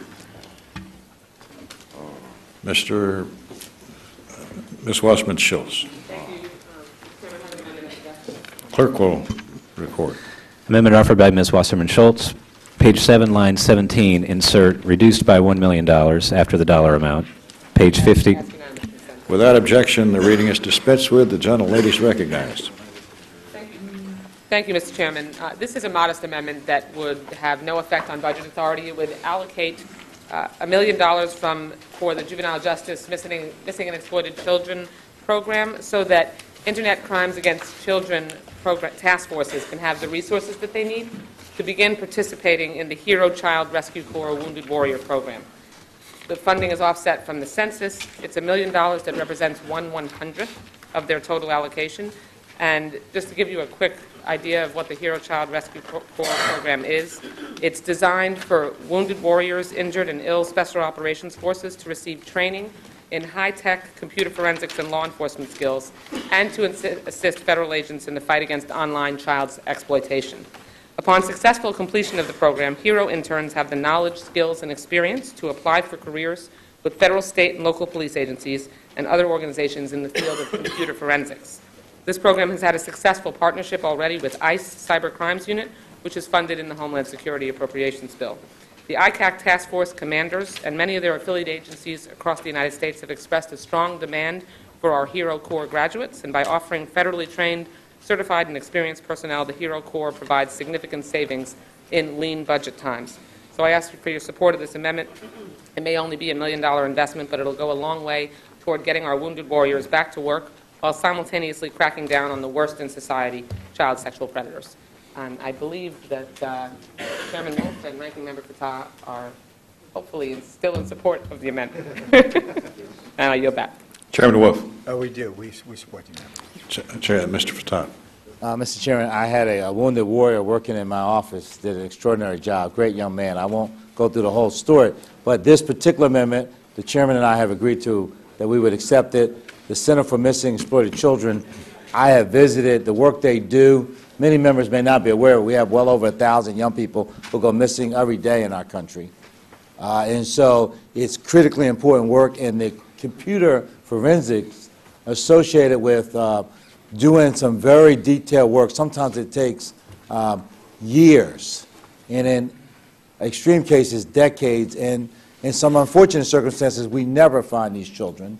But training veterans in this area would be very, very important. I want to thank the gentlelady for offering it, and I want to thank Chairman Wolf for agreeing to accept it. Thank you.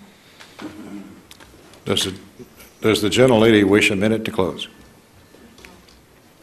The only thing is to say thank you to the chairman and the ranking member, and also to acknowledge that this is an opportunity to really give our wounded warriors who develop these incredible skills and talent that we end up dramatically underutilizing when they come back into civilian life. And it gives us an opportunity to send them out after the most heinous perpetrators of child sexual predation in our society. So it's really a win-win, and I'm privileged to be able to offer the amendment and thank both the chair and the ranking member and my colleagues for their support. Question is on the amendment. All in favor say aye. Aye. All opposed, no. The ayes have it. The amendment is agreed to. The tourist, Mr. Moran. Okay, Mr. Chairman, I'm ready to give up on trying to apply any common sense to our gun laws here. So I'm going to take less than a minute on this one. I'm not going to ask for a vote. It's okay. So if I could be recognized for this amendment number 4. Clerk will read. And amendment offered by Mr. Moran. Without objection, the reading is dispensed with. All right, Mr. Chairman, this authorization legislation on this appropriations bill prevents funding for the Arms Trade Treaty.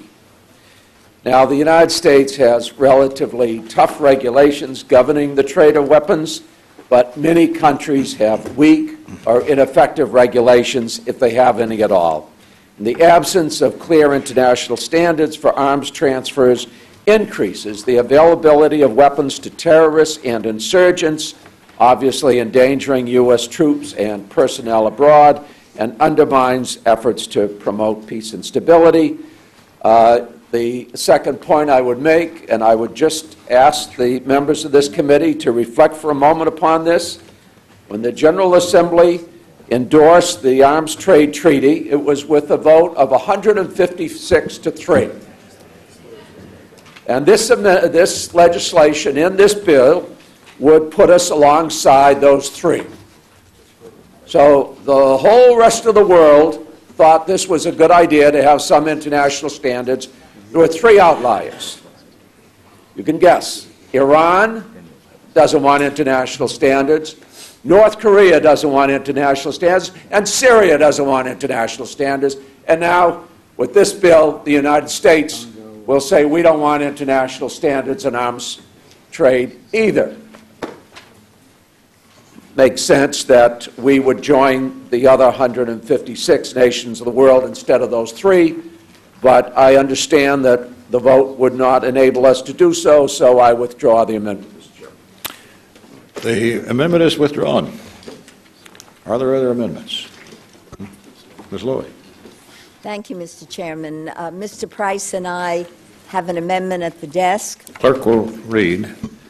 Amendment offered by Mrs. Lowy. Without objection, the reading is dispensed with. The gentlelady is recognized. Federal law prohibits 9 categories of dangerous individuals from purchasing a firearm. This includes convicted felons, domestic abusers, and the seriously mentally ill. And yet, we prevent those on the terror watch list from boarding planes, but welcome them into gun stores. Does this make sense? Why? Because the federal government has no authority to prevent a gun sale to individuals on terror watch lists. A GAO report found that between 2004 and 2010, individuals on terror watch lists tried to purchase guns and explosives 1,453 times. Of those attempts, 1,321 were successful. An astounding 91% were approved. Terrorists are knowingly exploiting our laws. In fact, in 2011, Adam Gaddan, an American board member of Al-Qaeda, issued a video message urging followers to commit violent acts by exploiting weaknesses in U.S. gun laws. Last April, Officer Sean Collier was tragically murdered by the Boston bombers with an illegal gun. On that day, we lost a 26-year-old law enforcement officer who was just doing his job. Tamerlan Tsarnaev could have walked into a store anywhere in this country and walked out with a firearm of his choice, even though federal officials had concern about his ties to terrorism. This is disgraceful. It must change. Section 215 of the bill before us today prohibits funds being used to facilitate the transfer of firearms to a known or suspected agent of a drug cartel if that individual is not continuously monitored by law enforcement. Why are we extending the restriction to agents of drug cartels but not suspected terrorists? The time has long since come for all of us to work together to make our country safer. My amendment would fix this loophole by giving the Attorney General the authority to deny the sale of firearms when there is reason to believe the buyer is engaged in, preparing for, or related to acts of terrorism. Let's close this loophole and arm law enforcement with the ability to deny gun sales to suspected terrorists today. I urge my colleagues to support this amendment. I yield back to Mr. Chairman Wolf. I rise in opposition to the amendment. Everyone wants to deny guns to terrorists, and the FBI came up, and I just asked the staff back there, they have some problems. A different watch list of different problems. If you recall, maybe several years ago, former Senator Ted Kennedy was on a watch list. We'll be glad to sit down with the gentlelady and see if there is some way they should look at different database, maybe meet with the Bureau, but as of now, based on this, I would ask for a no vote and rise in opposition. Mr. Price. Mr. Chairman, I rise in support of the amendment. In fact, I find it incredible we couldn't readily agree on this, and if there's some consultation that needs to take place, some refinement of the concept that needs to take place, do it in the context of having this amendment adopted here today. Current law prohibits 9 categories of dangerous individuals from purchasing and owning firearms. It's incredible that suspected terrorists is not one of those categories, allowing individuals who seek to harm our country to pass background checks at the point of sale. As Ms. Lowy, in offering this amendment, has demonstrated, this isn't just an idle concern. We have evidence that individuals are seeking to access this loophole in our laws. And we do have solid evidence that in 2010 alone, 272 suspected terrorists attempted to buy a firearm, and only 25 of those people were denied. What more do we need to justify some kind of action on our part? In fact, between 2004 and 2010, 1,400 people suspected of being or aiding terrorists attempted to buy guns, and only 9% of those instances the FBI succeed. In June 2011, Al-Qaeda released a video urging its followers to exploit loopholes in our laws, instructing them explicitly to go down to a gun show at the local convention center and come away with a fully automatic assault rifle without a background check and most likely without having to show an identification card. Again, what more do we need to be told? This amendment puts forward a common sense bipartisan idea, first proposed actually by President George W. Bush, currently supported by some colleagues on both sides of the aisle. There is a concern on many members, including this one, for due process, but that's guaranteed. Protections are already built into the National Instant Criminal Background Check system, including a right of appeal. So we offer this amendment with the sincere hope of bipartisan support. If any amendment deserves designation as a no-brainer, I would think it would be this one. Mr. Fatah. Thank you, Mr. Chairman. Let me first of all state the obvious. We know that guns are dangerous, and the evidence that we know this to be so is that you can't come into this building with a gun. We have these security people at the doors. You have to go through a metal screener, right? Because we don't want to be around people who have access to firearms. And we also have a significant police apparatus here to protect us. So this is about the public now, right?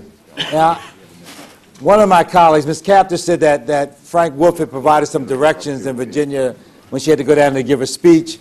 Frank has provided a lot of instruction and directions. My wife is into fly fishing, and he was telling me where the best places to fly fish. He went and got the brochures for me. But one of the other things that is in Virginia, and I visited, and maybe other members might at some point visit, but I visited there on the opening day of the Joint Terrorism Screening Center. It has all of the federal law enforcement and intelligence agencies, and they're all there, and they're working together, and they are developing lists, and they're checking them twice, and for people who are suspected of being terrorists and who want to kill potentially American citizens or others.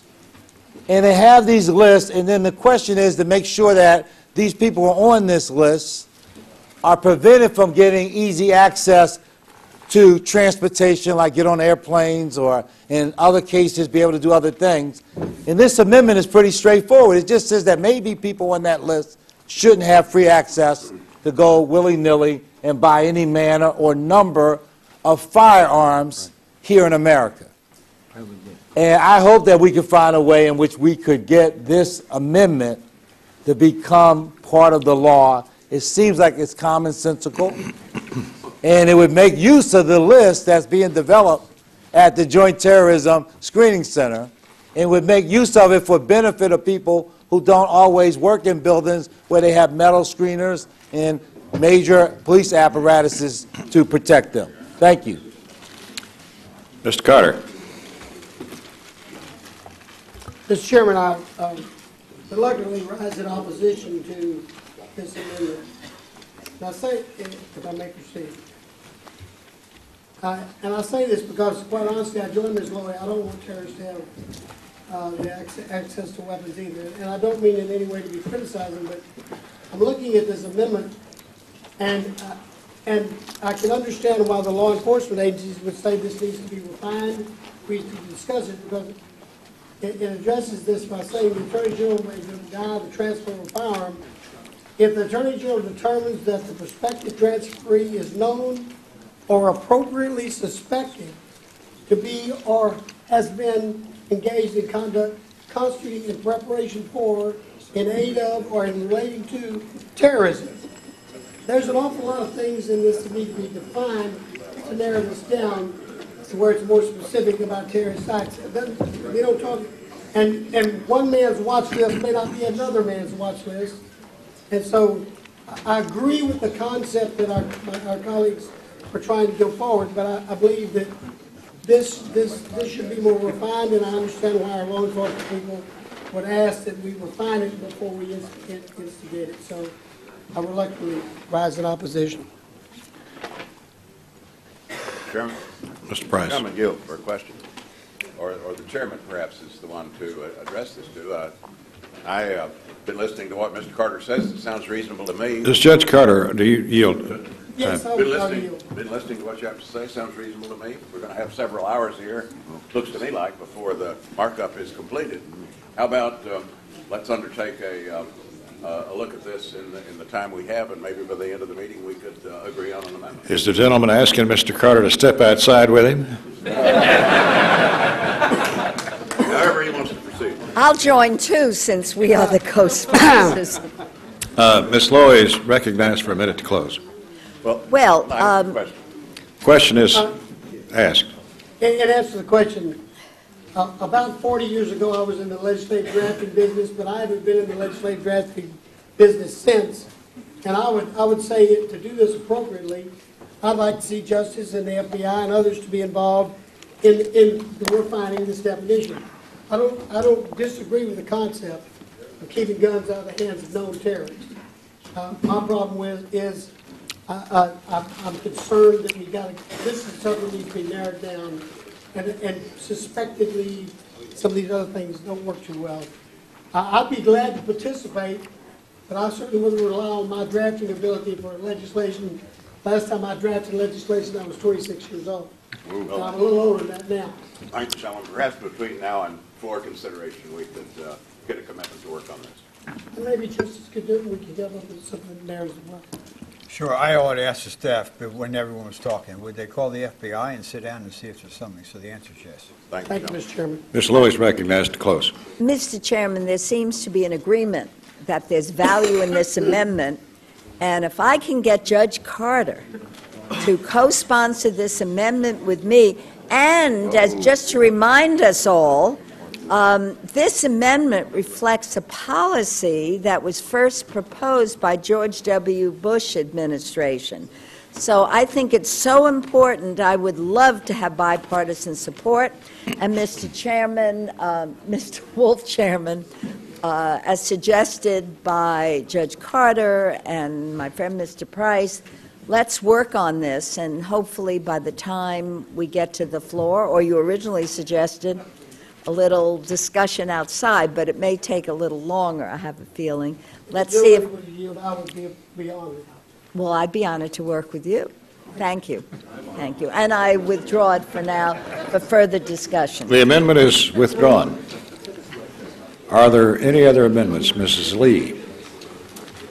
Thank you, Mr. Chairman. I have an amendment at the desk. Clerk will read. Amendment number 1.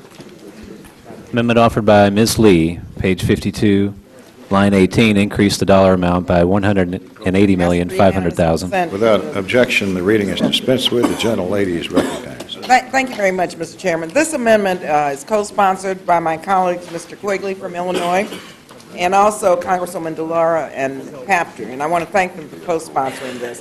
This amendment would restore funding to the community-oriented policing services, or COPS, as we, call this account. It's the hiring account. Specifically, this amendment increases funding to the COPS hiring program by $177 million This leads us up to the President's request of $247 million. Additionally, it lifts funding for tribal law enforcement by $3.5 million to the request of $20 million. This important program provides badly needed funding to state and local governments, allowing them to hire, to rehire, and to retain sworn police officers.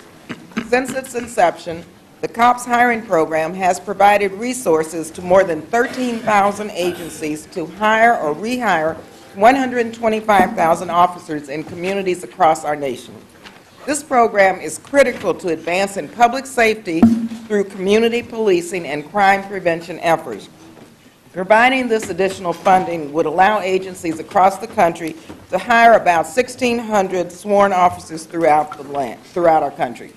In my own district, for example, this program has a tremendous impact in supplementing an understaffed police force, creating a greater sense of public safety, helping strapped local governments meet the needs of their community. Again, I cite my own community as an example, but this is standard throughout our country in terms of the benefit that community policing brings to our districts. Additionally, a community-based approach is a proven way to increase trust and cooperation between community members and public safety officers, and that is sorely needed at this point. The amendment also addresses cuts to the tribal law enforcement section of the COPS appropriation, raising them to the administration's request. Unfortunately, Mr. Chairman, this bill, just like several that have come before it, misplace our priorities and our responsibilities as members of Congress. What message does it send when we cut spending that directly impacts the safety of our communities, job opportunities, and the economic security of our constituents? So I hope we can make the right choice today for the safety and well-being of our communities. Mr. Quigley. Thank you, Mr. Chairman. I strongly support Ms. Lee's attempt to move forward this amendment. But we have to ask ourselves every once in a while, what really works? And in the situation and concern of public safety, what really keeps us safe? And from a statistical point of view, that which keeps us safe and most likely to keep us from getting hurt when we go home or walking here in the streets of Washington, D.C., are police officers, right? I mean, we fund different aspects, obsolete aspects, I would argue, of the Cold War. In the meantime, there's a real live hot war taking place in the streets of many of our neighborhoods, including the city of Chicago. And the best solution to that is the most direct solution to that is to have more police officers defending all those neighborhoods. So I would strongly encourage my colleagues to support this measure. Chairman Wolf. I rise in opposition. The reason mainly is it's not offset. And the COPS program is a good program, but we had to look to see. We plussed up violence against women. We plussed up weather at NOAA. We put things back in for the planetary program. For I see Mr. Culver's now to Europa, the Mars mission. I mean, so we were just based on what we had, and so it's not that the subcommittee is opposed to the COPS program, but we prioritize that way. And lastly, in light of, particularly since it's not offset, I urge a no vote. Ms. Kepler? Yes, Mr. Chairman, I rise in support of the Lee amendment to increase support for the COPS funding by $117 million. We know that, and I mentioned this earlier in my remarks, we are spending over $9 billion a year, the most expensive setting possible in this country to house the mentally ill who have violated some set of laws. $9 billion in the most expensive setting, over $44,000 a year for each person housed in one of these jails or penitentiaries. I really think $117 million is such a small amount of money when you look at the entire justice system budget. I believe the money is there at the Department of Justice, and I can guarantee you that the COPS program nationally really makes a difference. These cops are on the street in states like Ohio, where our governor has cut all local government support funding to our local communities. There are millions and millions of dollars that have been cut at the local level. And these first responders are there for us. There isn't a community across this country that doesn't have a heroin epidemic where your police forces are strung out, where officers have been killed, where we don't have enough officers on the street, and our people feel insecure. I think this is a life and death amendment. I strongly support the gentlelady's amendment. This program is a cornerstone of our federal justice assistance programs, helping our local communities that truly are strapped for funds. I commend her on her efforts, and I would urge the membership's support. Mr. Laurel. Mr. Chairman, I have to chuckle at the notion that this program is not offset. There's about to be a bill on the floor of the House. About to be a bill on the floor of the House this afternoon, which is H.R. 4438, an unpaid-for bill that would make the R&D tax credit for businesses permanent. Now, we're all for R&D tax credits. We think it's a wonderful thing. We're talking here in the range of $155 billion, and there is no offset. And quite frankly, there have been opportunities to offset that, but the majority believes that we ought to move forward on this issue and have no offset. And I'm going to ask the gentlelady, it says that this is about $180 million, or maybe it's less than that, in order to deal with a program that we know works. Why are we in the business of looking at programs that work and are doing their job and make sense from a standpoint of working with local law enforcement, all of whom believe this is incredibly necessary? It helps them to get the job done that they need to get done on the street. It supports positive, effective funding for communities. It's about crime. It's about police practices. And it's just good law enforcement. Why do we want to not provide the resources for this kind of a program to move forward? Mrs. Lee has a great amendment here. I'm proud to support it. And let's not use the rhetoric of offsets when we are looking at billions of dollars not being offset for whatever political purposes the majority likes to do that for. Thank you. Mr. Fatah. I think every member of the committee, on which either of the two teams we might be on, support police officers and understand their vital importance in our communities. And we know that when our fellow citizens or our own families have to call 911, we are calling for help, and we hope that help will be imminent. It requires that we support the resources to do that. That's why I support this amendment. And then whatever the gentlelady from California's final intentions are with this amendment, I want to assure her that as we work through this process on the CJS appropriations bill, that we're going to be working to make sure that the COPS program is funded. This is the beginning of a process in which there are other processes we will go through on the floor and in conference with our colleagues in the Senate, and there will be officially or unofficial interactions with the front office, and this is a very important issue, and I just want to assure you that we're going to work together on it, and I would not want anyone to think that Chairman Wolf, who, as we've mentioned, his dad was a police officer in Philadelphia, is not supportive of this notion. There are differences philosophically on this question, and there have been since this program started, about whether the federal government should play a role in providing local police protection. And there have been some differences between the two teams. But I'm amazed that we could find billions to provide police, localized police training and pay and support and uniforms and guns in places as far off as Iraq and Afghanistan, and have some question about whether or not our federal government that could do that should, in fact, find ways to help provide police on the streets of communities here in America. I don't know what the difference philosophically is in these regards. I don't see a great deal, except that the American taxpayer are paying for police to be on the street in places like Afghanistan. And we could find a way to do it here, and I'll work with you to do it. Thank you. Ms. Lee, Ms. Loya, do you wish recognition?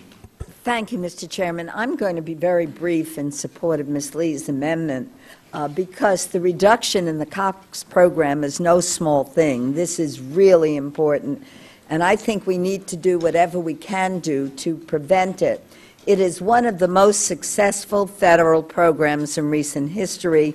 It's helping keep local communities safer, and I hope my colleagues will see this amendment as an attempt to address a problem in the bill. I appreciate your comments to the ranking member, and I hope we will support it. And I thank you again for bringing attention to this program. Ms. Lee is recognized for a minute to close. Thank you very much. Let me thank the co-sponsors and all of those who have spoken on behalf of this amendment. And just say, as it relates to what our ranking member said, in terms of real national security issues, because I believe very sincerely that crime in our streets, what's taking place in terms of violent crime, especially throughout our country, is a national security threat.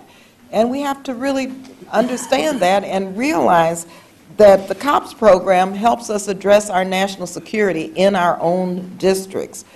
The COPS program also provides special consideration for the hiring of our veterans, whose skill set makes them excellent candidates for careers in law enforcement.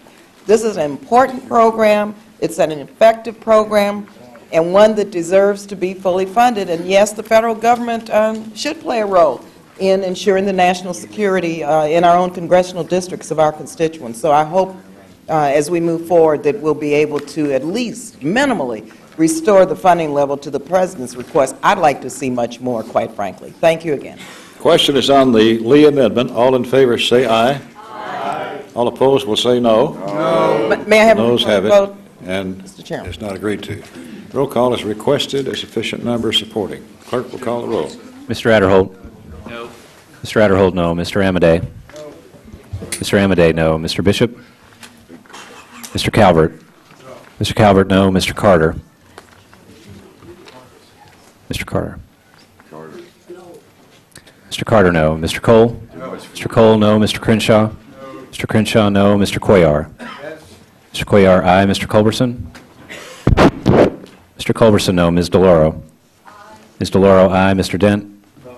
Mr. Dent, no. Mr. Diaz-Balart? No. Mr. Diaz-Balart, no. Mr. Farr? Aye. Mr. Farr, aye. Mr. Fatah? Aye. Mr. Fatah, aye. Mr. Fleischman? No. Mr. Fleischman, no. Mr. Fortenberry? No. Mr. Fortenberry, no. Mr. Frelinghuysen? No. Mr. Frelinghuysen, no. Ms. Granger? No. Ms. Granger, no. Mr. Graves? No. Mr. Graves, no. Dr. Harris? No. Dr. Harris, no. Ms. Herrera-Butler? No. Ms. Herrera-Butler, no. Mr. Honda? Aye. Mr. Honda, aye. Mr. Joyce? Mr. Joyce, no. Ms. Capter? Aye. Ms. Capter, aye. Mr. Kingston?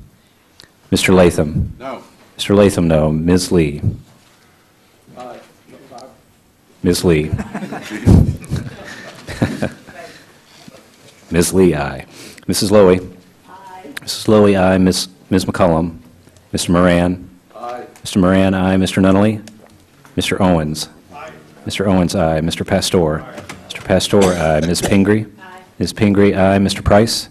Aye. Mr. Price, aye. Mr. Quigley? Aye. Mr. Quigley, aye. Mrs. Roby? No. Mrs. Roby, no. Mr. Rogers? No. Mr. Rogers, no. Mr. Rooney? No. Mr. Rooney, no. Ms. Robo-Allard? Aye. Ms. Robo-Allard, aye. Mr. Ryan? Aye. Mr. Ryan, aye. Mr. Schiff? Aye. Mr. Schiff, aye. Mr. Serrano? Aye. Mr. Serrano, aye. Mr. Simpson? No. Mr. Simpson, no. Mr. Stewart? Mr. Valadeo? No. Mr. Valadeo, no. Mr. Visklosky? Aye. Mr. Visklosky, aye. Ms. Wasserman-Schultz? Aye. Ms. Wasserman-Schultz, aye. Mr. Wolf? No. Mr. Wolf, no. Mr. Womack? Mr. Womack, no. Mr. Yoder? No. Are there members who wish to be recorded or to change their vote? Clerk will tally.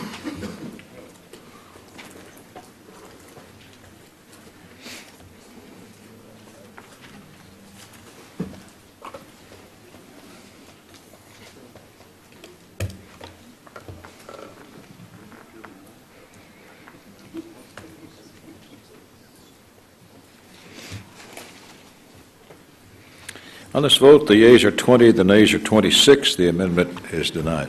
Mr. Herrera-Butler. Clerk will read. Amendment offered by Ms. Herrera Butler. Unanimous is granted to suspend the reading. The gentlelady is recognized. Thank you, Mr. Chairman. And I believe this is a very well-crafted bill. It has my full support. There was one little issue that I wanted to see and have the opportunity to change. The Pacific Coast Salmon Recovery Fund was cut by about 23%, and my amendment would restore this program to the current level funding. It's not increasing it above last year's level. And we would take that money from both the Census Bureau, their allocation, and $5 million from the NSF. The Pacific Coast Salmon Recovery Fund, or PACSURF, as we call it, is commonly, it really is vital to the West Coast coastal communities, to tribes, to fishermen throughout the West. These funds increase both economic activity on and off the water and supports a more robust and sustainable season for anglers and recreational fishers. So if anyone here has ever been fishing on the West Coast or up in Alaska, these funds are important to you. This means jobs for those of us on the West Coast, blue-collar jobs for hardworking families, and it also plays a very critical role in restoring ESA-listed salmon and steelhead in our rivers and oceans. Equally important, this funding allows us to fulfill our treaty obligations to tribes that have suffered with the fish shortages alongside all of us. So we agree that we need to use our discretionary funds in the most responsible and practical ways, and I believe that restoring this funding is in keeping with that notion. I believe the chairman of the subcommittee have done a tremendous job crafting this bill. However, I'd ask this minor shift to allow us to protect our endangered salmon, recover it, to help our tribes to flourish and our coastal communities to continue to work and provide for themselves. So with that. Chairman Wolf. I have no objection to the amendment. Mr. Fatah. As was mentioned, multiple treaties with various tribes, and both the hatchery and the marketing activities are very important, and we're prepared to accept this very worthy amendment. Mr. Farr. Thank you, Mr. Chairman. I strongly support this. Often people don't realize that this is really a jobs bill, and what we're doing is restoring the funding back to last year's mark. The jobs bill, this is really interesting, and in the West Coast folks really know it, is that salmon industry is a big industrial salmon, sort of the Cadillac of all the fisheries. Obviously, you see it on the menus.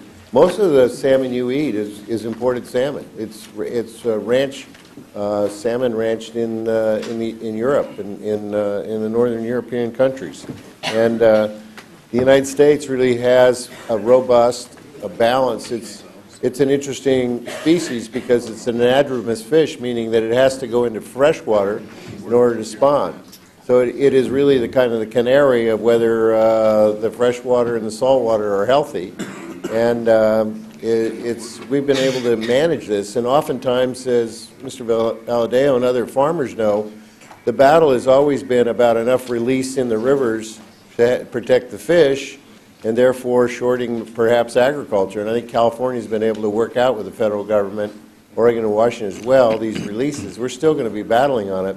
But what is interesting behind that is our industries, not just, environmental community loves fish and agriculture that wants to consume a lot of water. It's really a way of being able to get, I think what we try to say, to make things sustainable so that it'll be here year after year. And it really requires this kind of investment of research money because we have a lot to learn about wild salmon and how to balance water releases and everything like that. So let's restore the money to last year's level. It's a minor takeaway from another issue, and I support the gentlelady's amendment. The question is on the Herrera-Butler. I'm sorry. I don't think she needs to close. The question is on the Herrera-Butler amendment. All in support will say aye. Aye. All opposed, no. And the amendment is agreed to, and the gentlelady is congratulated on our maiden voyage on amendments. Judge Carter. Mr. Chairman, I have an amendment to that. The clerk will read. Amendment offered by Mr. Carter. Without objection, the reading is dispensed with. Judge Carter is recognized for 5 minutes. Thank you. Thank you very much, Mr. Chairman. This amendment prohibits the use of any funds to maintain records on multiple rifle for shotgun sales to an individual. Prevents the Department of Justice from targeting, tracking, cataloging citizens who purchase multiple rifles or shotguns. Identical language was approved by the Appropriations Committee during the last markup last year, although it was not included in the Senate version. The Department of Alcohol, Tobacco, and Firearms, under the direction of the Obama administration, published a proposal to require dealers in 4 southwestern states, Arizona, California, New Mexico, and Texas, to report multiple sales of semi-automatic rifles of a caliber greater than .22, including .223, that use detachable magazines. While similar data has been collected on handguns sales since 1990, the collection of information about multiple sales of long gun rifles and shotguns was specifically rejected by Congress. Law-abiding Americans should not have to sacrifice their privacy, exercise their Second Amendment rights, nor should the South and West be discriminated against or treated differently than any other Americans. For that reason, I would ask that we approve this. Chairman Wolf. I have no objection. Mr. Todd. Everybody might relax for a minute because I'm going to speak on this for a second, because I want everyone to understand what's going on here. So the ATF, our federal government, has required multiple federally licensed firearm dealers near the border to make a report when an individual comes in and buys large numbers of AR-15s and other types of assault weapons, right? That they had to notify somebody that this took place. Doesn't stop the sale from going on. It's just information. Now, the gentleman, the judge, my friend, he says we should prohibit the federal government and our law enforcement agencies from requiring these dealers in these particular locations to just send this notice, like, hey, look, something's going on over here, maybe, to somebody. He wants to prohibit 1 penny from being used for that purpose of that notification. So this is not about stopping anyone from having a gun or having 1,000 guns. It's just a little notice that maybe somebody in authority should pay attention to something that's going on. And he wants to say, oh, no, can't do that. That an American citizen who's a federally licensed dealer can't notify anybody, can't be required to notify anybody of this taking place. So just follow this and put all of this together. You can be on a terrorist watch list. You can be, under any circumstances you find yourself, there's nothing that we want to do in terms of firearms and in terms of protecting the American public. As we sit here in the Capitol, you can't get in here with a gun. And we got, you can't get anywhere near us with a gun. But if you're in a daycare center or a school, or if you're in some other circumstance in a shopping mall like down the street in Columbia, Maryland, you just, hey, you're on your own. And by the way, if you call 911, we don't have any money for the cops program either. So just think about what we're doing here for a minute. Because, we're working at cross purposes. And we got to think this through. I know that we're enthusiastic about guns. I know we love these guns.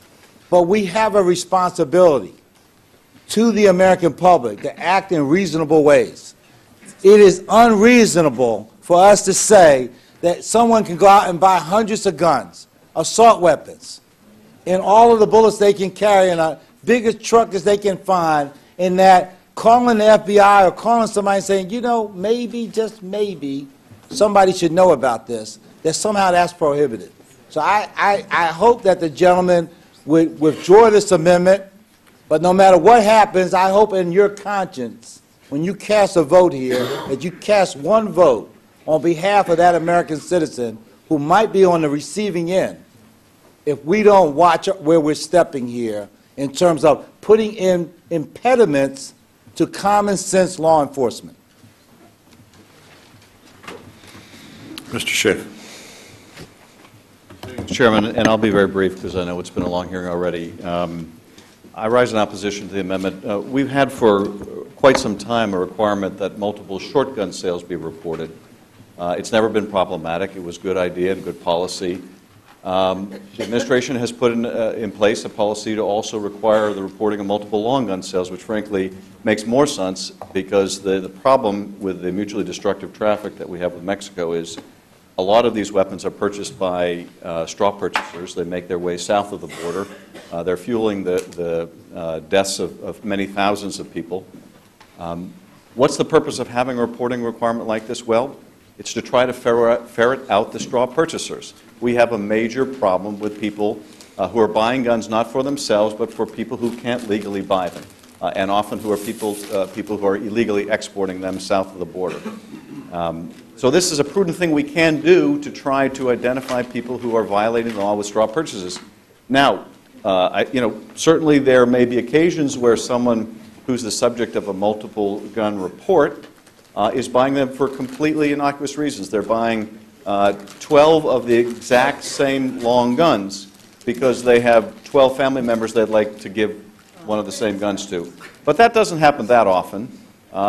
Much more often when you have large numbers of multiple long gun sales, it is someone who's not buying them for themselves, but buying them to conceal the true purchaser. And this is a small step that we can take to try to ferret those people out. If we do away with that, we simply add to the problem of straw purchasers, so I would urge a no vote. Mr. Moran. Thank you, Mr. Chairman. Mr. Schiff has made a good point, and certainly the ranking member has made, I think, a very compelling common sense point, so I won't try to reiterate, although I can understand, as Mr. Schiff pointed out, there may be somebody that comes into the store and buys a dozen assault rifles for every member of their family for Christmas or something. That may happen, but I would like to just share some hard facts. Assault weapons make up about half of the guns recovered in crime scenes in Mexico. The cartels that are getting these assault weapons have killed 47,000 people in Mexico just in the last half dozen years. 70% of the firearms recovered and traced in drug cartel crimes in Mexico originated in the United States. And during just the first 8 months of this program, the program generated more than 3,000 reports relating to 7,300 assault weapons, and ATF was able to prosecute 100 criminals as a result of this program. 47,000 people is an awful lot of people that are getting killed with these assault weapons. They're being bought in these shops along the border of these 4 states. It seems to me that ATF is going about doing the business that they are authorized and really required to do. And so I would hope as well that the gentleman might withdraw this amendment, even though I know he's not going to. Thank you, Mr. Chairman. Would the gentleman yield? Yeah, I'd love to. I thank you. And just a point, I happen to have asked ATF in a hearing in this Congress if it was their testimony that the assault weapons that were being used by the cartels in Mexico, their experience were purchased on the Texas border.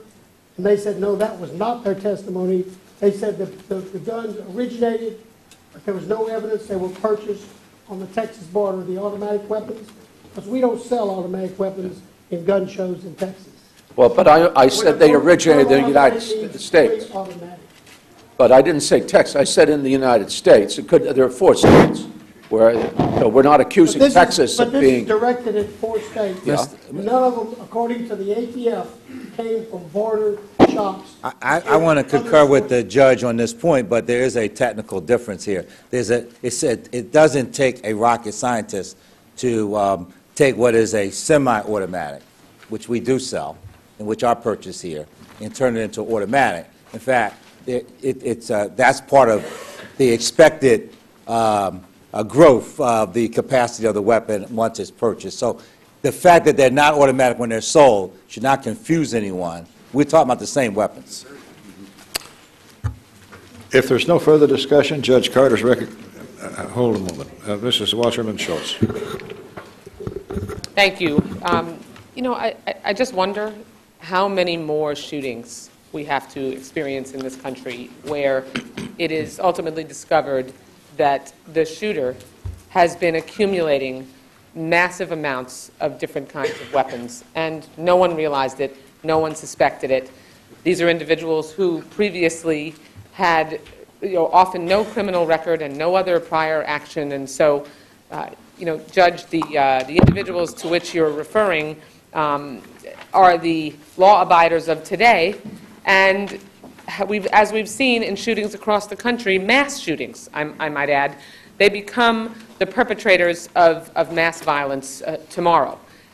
Not every person who purchases multiple weapons is doing so with ill intent, but it is not at all unreasonable, and it defies common sense for you to propose that we not at least be able to keep track of when an individual is purchasing and accumulating a vast amount of weapons from an arms dealer.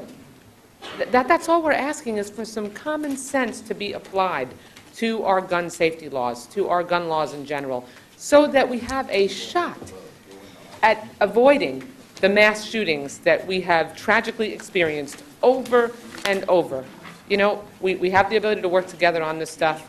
Thus far, our friends on the other side of the aisle have refused to even entertain any shred of common sense gun safety laws. This one, to me, it defies logic that you'd be proposing this. And we'll in the future, I'm sure, be able to point to an amendment like this when we're wondering why another shooter has mowed down a whole bunch of people in a public place because they were allowed to accumulate weapons and we didn't keep track of it.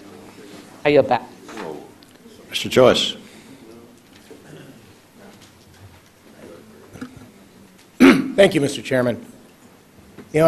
As just told my newly appointed colleague here, Mr. Stewart, at a vote earlier today, that we have now seen a number of different amendments that all go to the same issue, and tomorrow we'll see ads about ourselves voting for giving guns to terrorists. I would welcome the opportunity, as probably the only member of the House and Senate who's ever handled a school shooting case and been there the day of or walked over other people's bodies, to address this serious subject in a meaningful manner anytime, anywhere. But to continue to try to create an infomercial or try to create debate here and put us in a bad spot, I don't think there's anybody on this side, as well as anybody on that side, that wants to see another American murdered. But let's get together on this and talk about the real issues here and stop playing games with it. Any law enforcement agent could go into any one of those stores at any time and go through the list of people who bought weapons. The gentleman would yield for 1 second. I appreciate your frustration with the amendment, but this is not an amendment offered by our side. This is an amendment offered by your side. I understand that, but I'm also saying about the debate on both sides, and it's time for it to end. If you want to do it, this committee is not the place for it, but I'm all for it, and I'll be glad to host any time, any occasion. You bring up things like Newtown, that kid, the lady who was a legitimate gun owner who was executed by someone who was mentally ill, her own son, who did the shooting. In the town that I'm in, he stole him from his uncle, and then went to school and shot 3 kids, left him there, and left 3 paralyzed. Enough's enough. We need to do something about it. But let's stop playing games in this committee meeting about it, and let's get to work on it together. If there's no further discussion, Judge Carter is recognized for a minute to close. Mr. Chairman, I realize there's passion in the room, and I would ask that that this group support my amendment, and I won't give any counter-argument because I don't want to extend our time from getting through. Thank you. Question is on the Carter Amendment. All in favor will say aye. Aye. All opposed say no. No. The ayes have it, and the amendment is agreed to. Is there further? Roll call. Roll call is requested. All in favor, raise your right hand, and a sufficient number, the clerk will call the roll. Mr. Adderholt. Aye. Mr. Adderholt, aye. Mr. Amadei.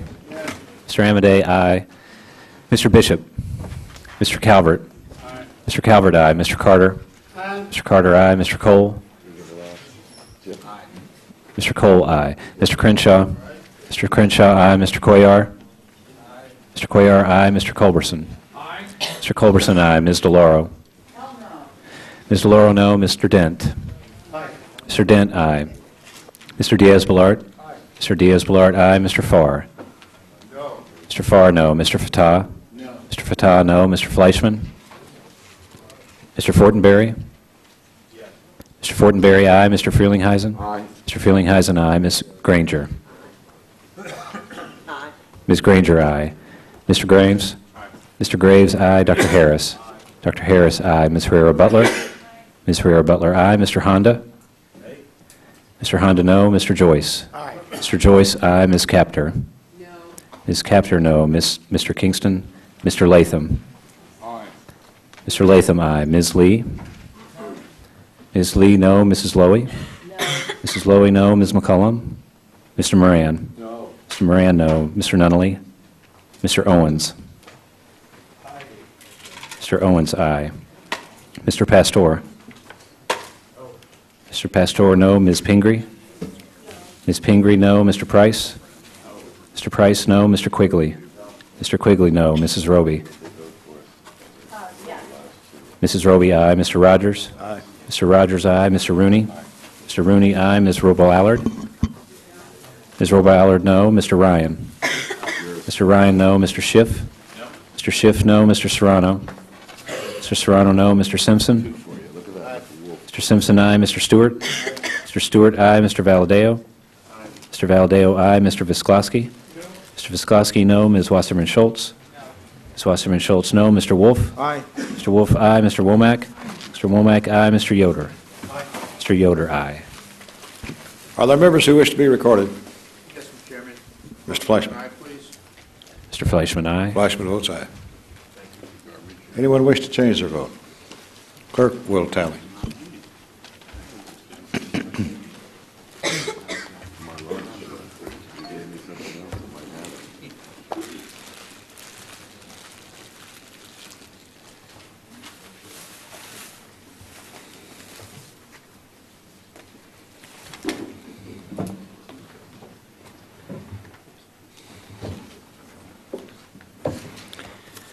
On this vote, the yeas are 29, the nays are 18. The amendment is agreed to.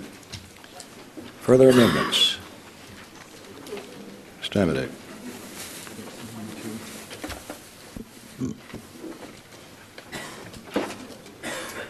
Mr. Chairman, I have an amendment at the desk. Clerk will read. Amendment offered by Mr. Amodei. At the appropriate place in the report, insert the following. The committee understands the OMB Memorandum M1212 called for agencies to reduce travel expenses 30% compared to fiscal year 10 level and limit conference spending. The committee expects the Department of Justice to minimize conferences and conference expenses to those necessary to carry out the mission of the department.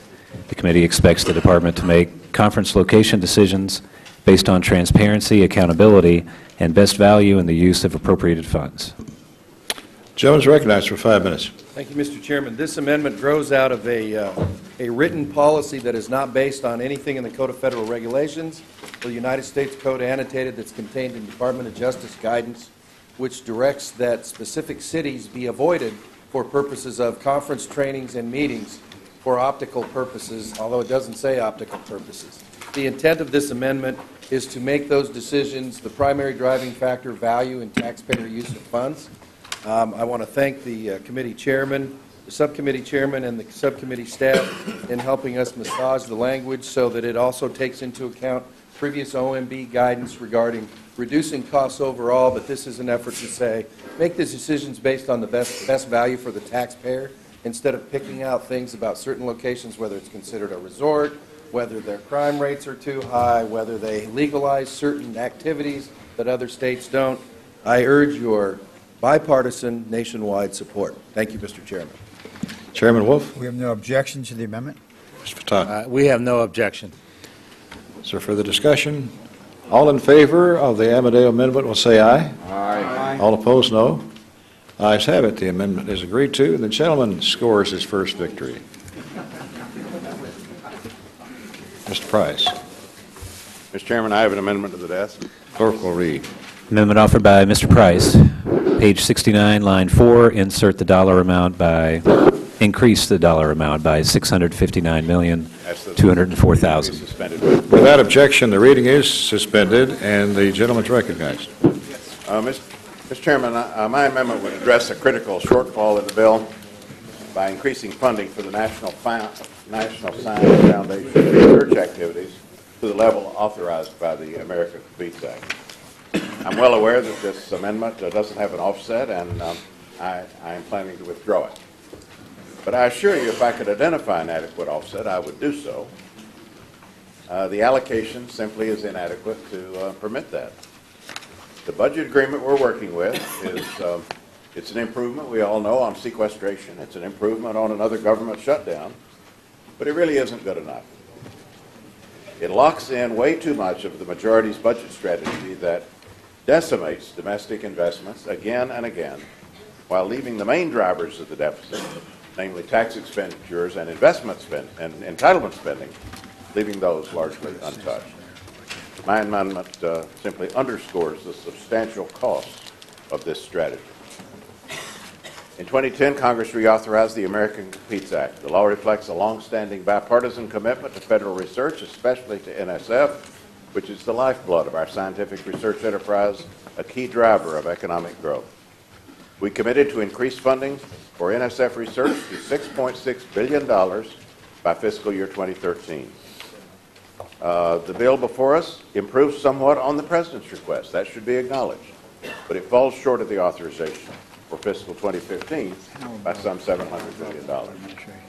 I have the privilege of representing the Research Triangle area of North Carolina in Congress. But you don't have to represent a high-tech district to understand the importance of scientific research to the American economy. Economists estimate that nearly half the growth in America's GDP since World War II is related to the development and adoption of new technologies. And while private capital plays a key role in scientific research and development, federal investments are really the bedrock of our nation's R&D enterprise. About two-thirds of our nation's basic research is directly supported by federal agencies. NSF's specialty is basic research, fundamental scientific research that improves our understanding of the world. Basic research, sometimes slow, sometimes difficult to predict, but it's the catalyst for innovation. And we shouldn't fool ourselves. We shouldn't think for a second that underfunding NSF and basic research will not harm other research activities, whether it's NASA or NIH or DOD. Over the past decade, the federal R&D budget has basically flatlined, while our international competitors have greatly ramped up their R&D funding. U.S. is now 8th in the world in R&D expenditures as percent of GDP, and even before sequestration, federal investments in research and development declined by 10% between 2010 and 2012. So we must do better.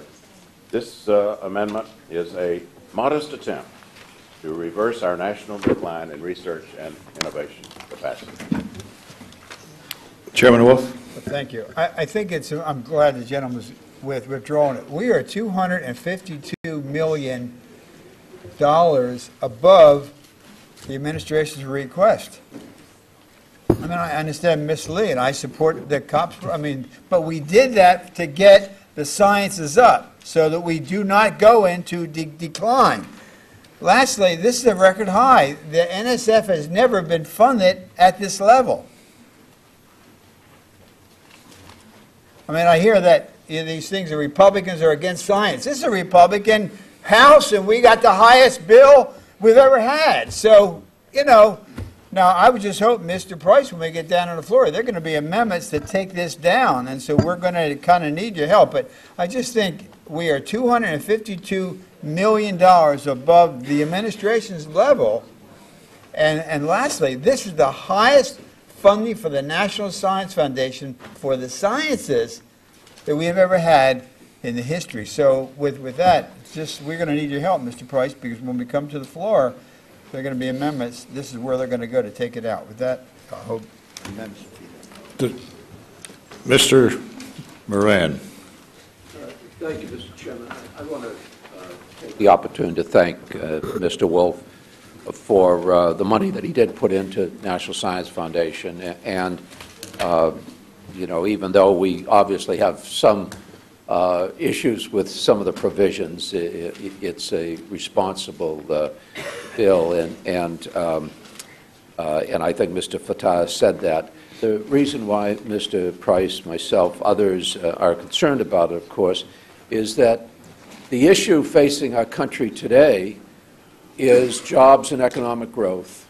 And we understand that half of the economic growth since World War II can be traced back to the basic research that the federal government provided. You know, the Internet, the World Wide Web, you know, Doppler radar, barcodes, fiber optics, nanotechnology, GPS, MRI, laser, all of that stuff goes back to this basic research. We know you understand that, but we want to put as much as we possibly can because we know the kind of growth that comes out of it. I mean, Google started with back in 1994 with an NSF grant, and now we're getting $1 billion in revenue from Google's profits.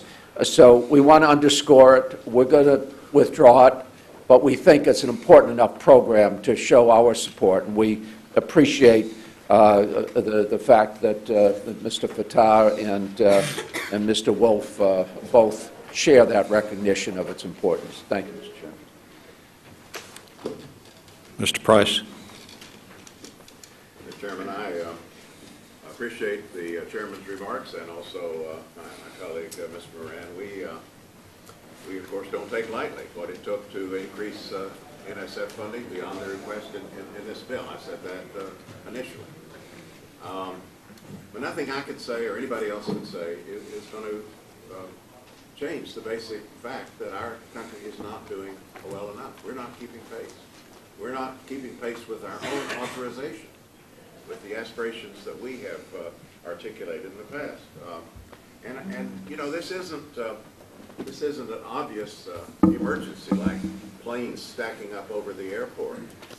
So we have to do something about the sequestering of FAA funds. No, research isn't going to provide that kind of emergency.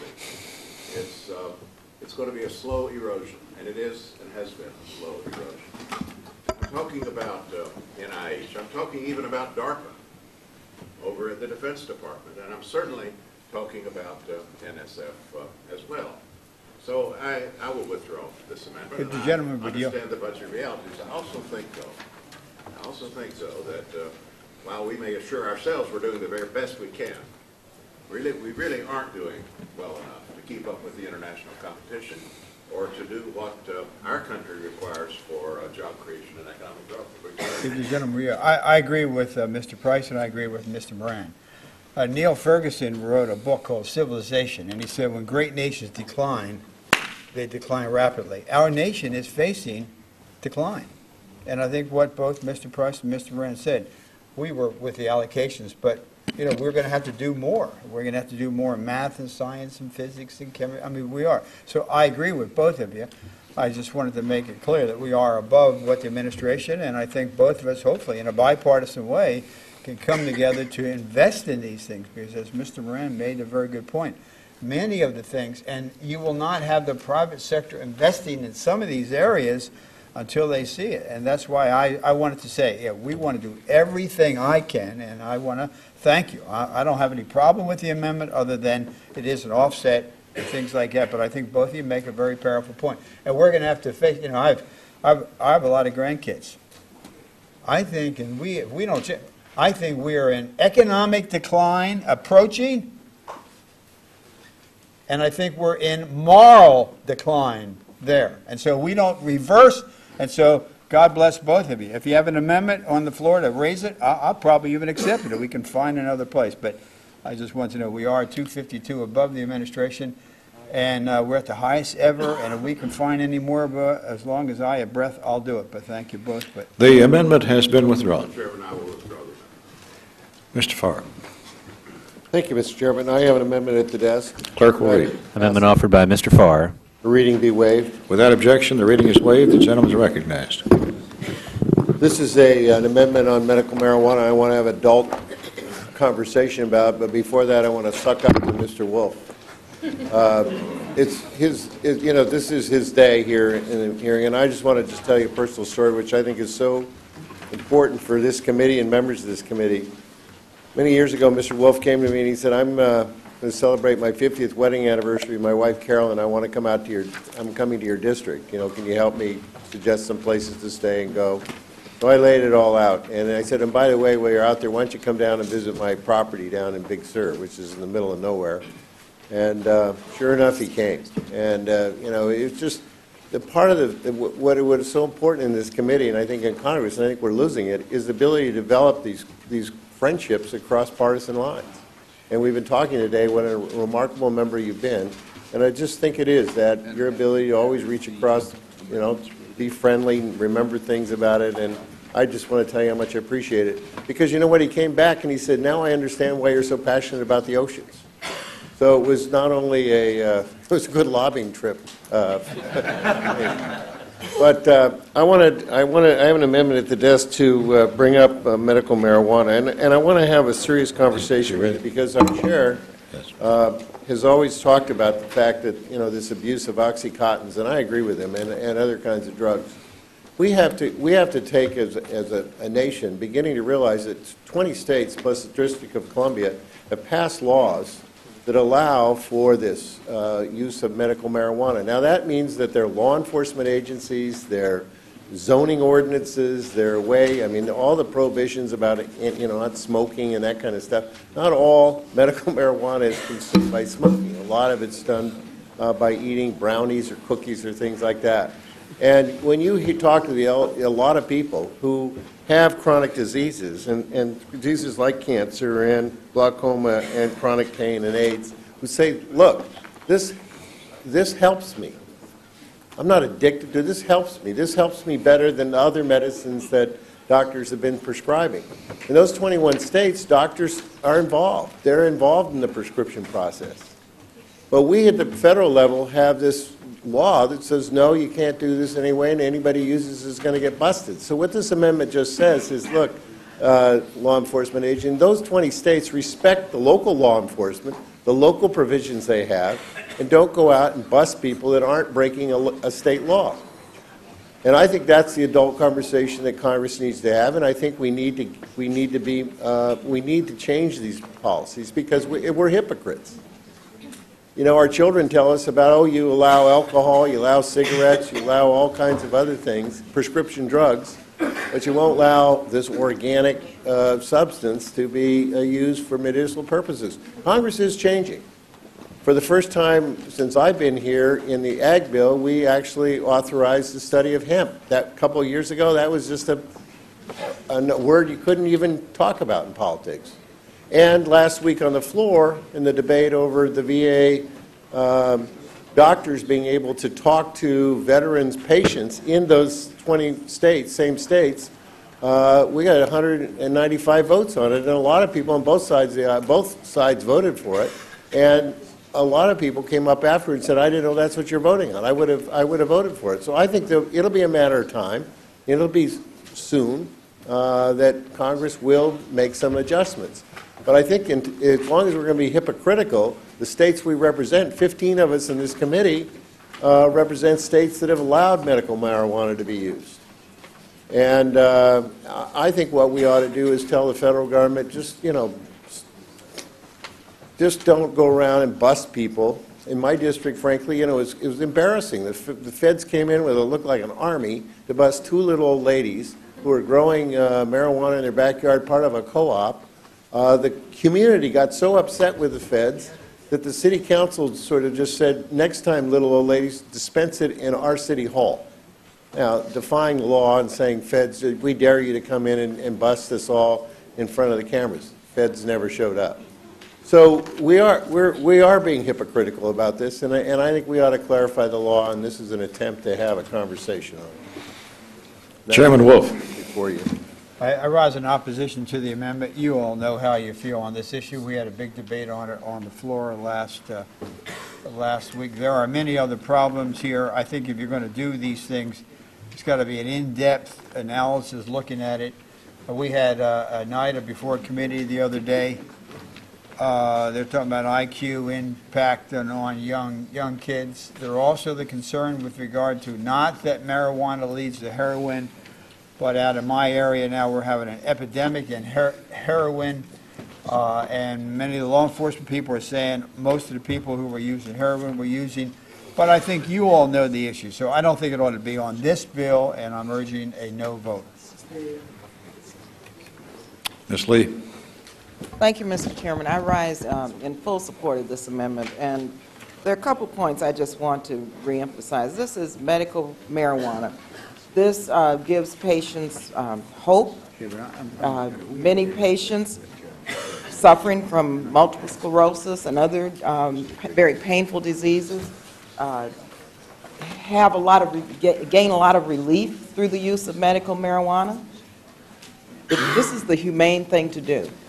We do not need to waste taxpayer dollars going after legitimate, mind you, legitimate medical marijuana users and producers where states have legitimized this effort for the right reasons.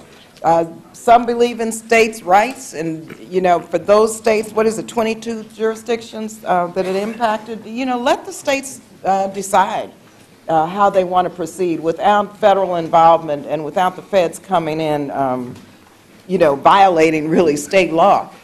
The amount of resources that are used to crack down on these legalized medical marijuana operations it's outrageous, the amount of money that we're spending.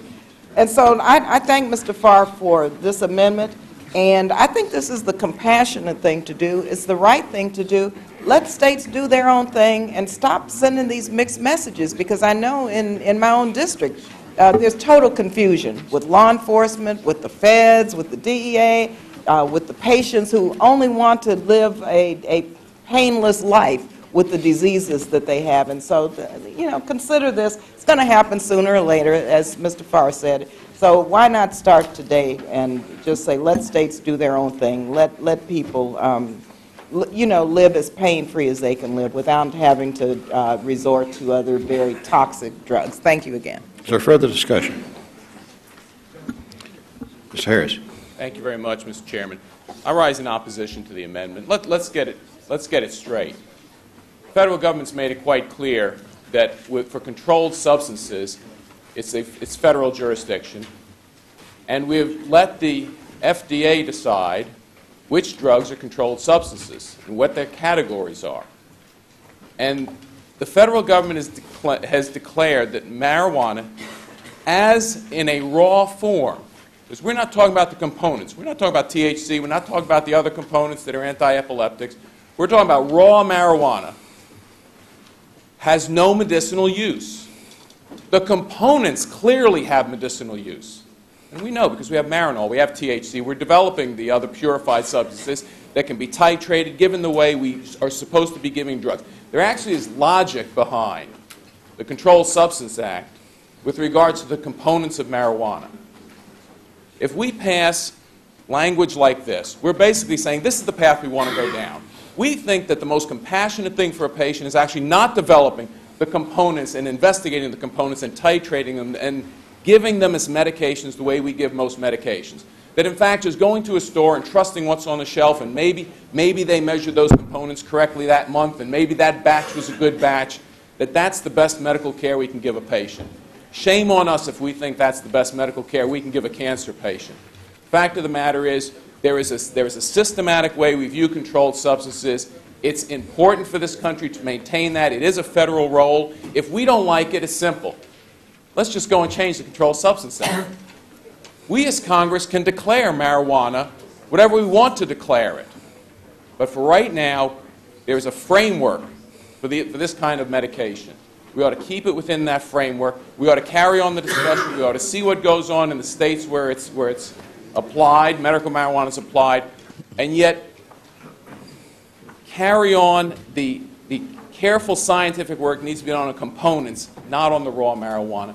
So I oppose this. And Mr. Chairman, I will tell you that what we've seen in the states that have it, look, my son lives in California.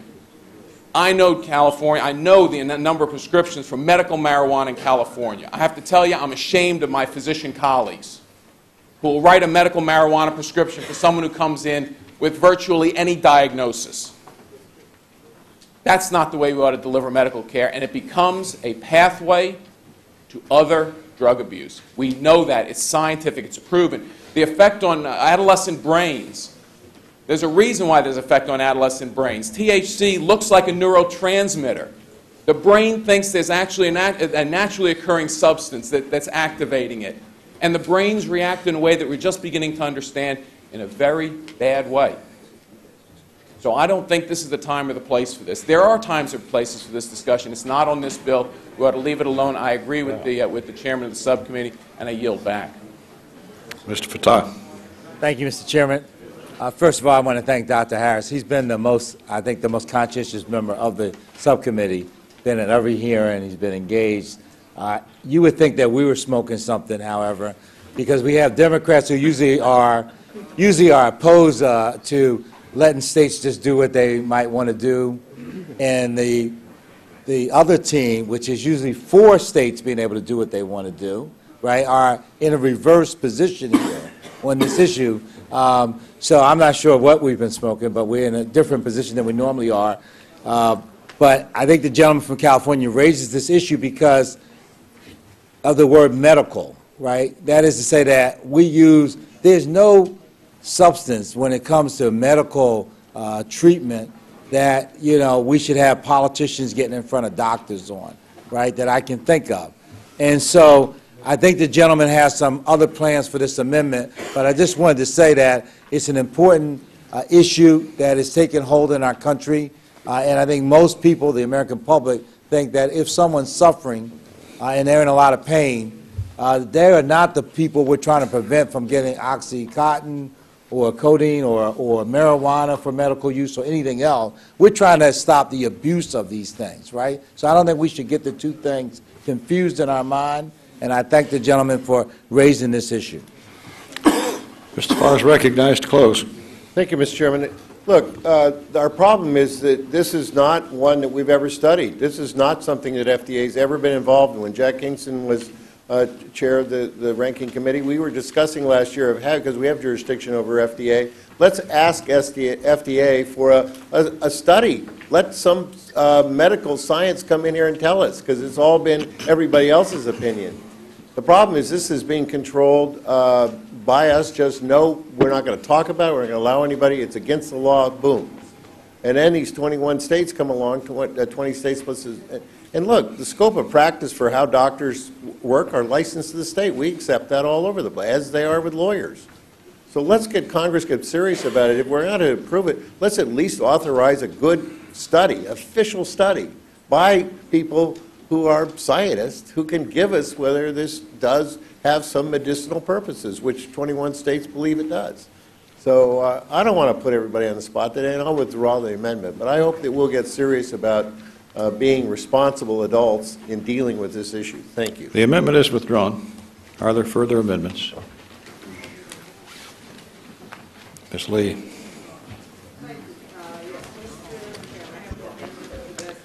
Lee Amendment number 2. Clerk will read. Amendment offered by Ms. Lee, page 48, line 6. Increase the dollar amount by $35 million. Gentlelady is recognized. Thank you very much. Mr. Chairman, this amendment provides an additional $35 million to the Second Chance Act, which this bill funds at $62.5 million. This is well below the President's request of $115 million. I know there is agreement on both sides of the aisle that we desperately need to reform our prison system, both for fiscal and humanitarian reasons, as well as public safety reasons. If we are serious about reducing our prison population, reducing our spending on mass incarceration, which tears communities and families apart, then we must also invest in reentry programs that have been proven to lower the unacceptable recidivism rate. And that's exactly what the Second Chance Act does. By providing grants to state and local governments and nonprofit organizations who are working to improve outcomes for people returning to communities from incarceration. And they do so through comprehensive and coordinated services in employment, housing, education, substance abuse, mental health, and family counseling. The need for this investment is clear. In 2009, federal and state prisons held over 1.6 million inmates, 1 in every 199 U.S. residents. More than 9 million individuals are released from jail each year. And unfortunately, research indicates that over half are reincarcerated within 3 years of their release. So we need to close this revolving door in and out of prison by providing real support to those who are working to reintegrate into society upon their release. Unfortunately, while the Second Chance Act comes in below the President's request, the bill before us provides over $2 billion for the DEA, an increase of $35 million, and $35 million higher than the President's FY15 request. The DEA budget increase, this increase really goes beyond what the DEA itself requested in its own budget submitted to Congress. These are misplaced priorities. We need to invest in giving those who leave the criminal justice system a second chance and really a fighting chance to truly succeed in this country, which of course reduces the recidivism rate and saves the taxpayers money. Now, I plan to withdraw this amendment, but I hope to work with our chair, Mr. Wolf, and our ranking member to find additional resources for this important program as we go to conference. And I also, well, okay, I'll close in just a minute. But thank you, Mr. Chairman. Does the gentlelady wish to yield to the chairman? If you just, yeah, we're actually above the administration's request. Okay. But they carve out and they took. I support the Second Chance Act. I think we are above the administration's request in our mark today. It was a high Democratic priority. I was an original sponsor. But it was a high Republican priority. Wait, I mean, yeah, both of us. This is, I mean, that's what part of what I was we're agreeing doing. with you, Mr. Chairman. Yeah, okay, but I just this adds for these those guys 35 over million here. too. I mean, Right. this is the Colson. I've supported Second Chance, but we are above the Obama administration in our bill.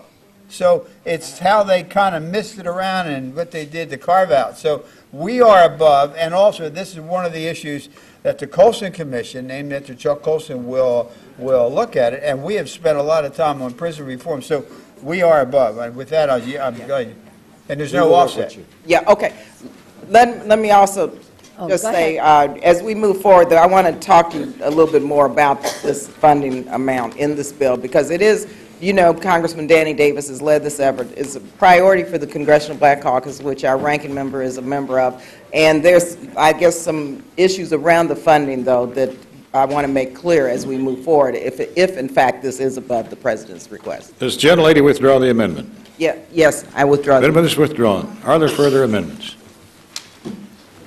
Ms. Lowy.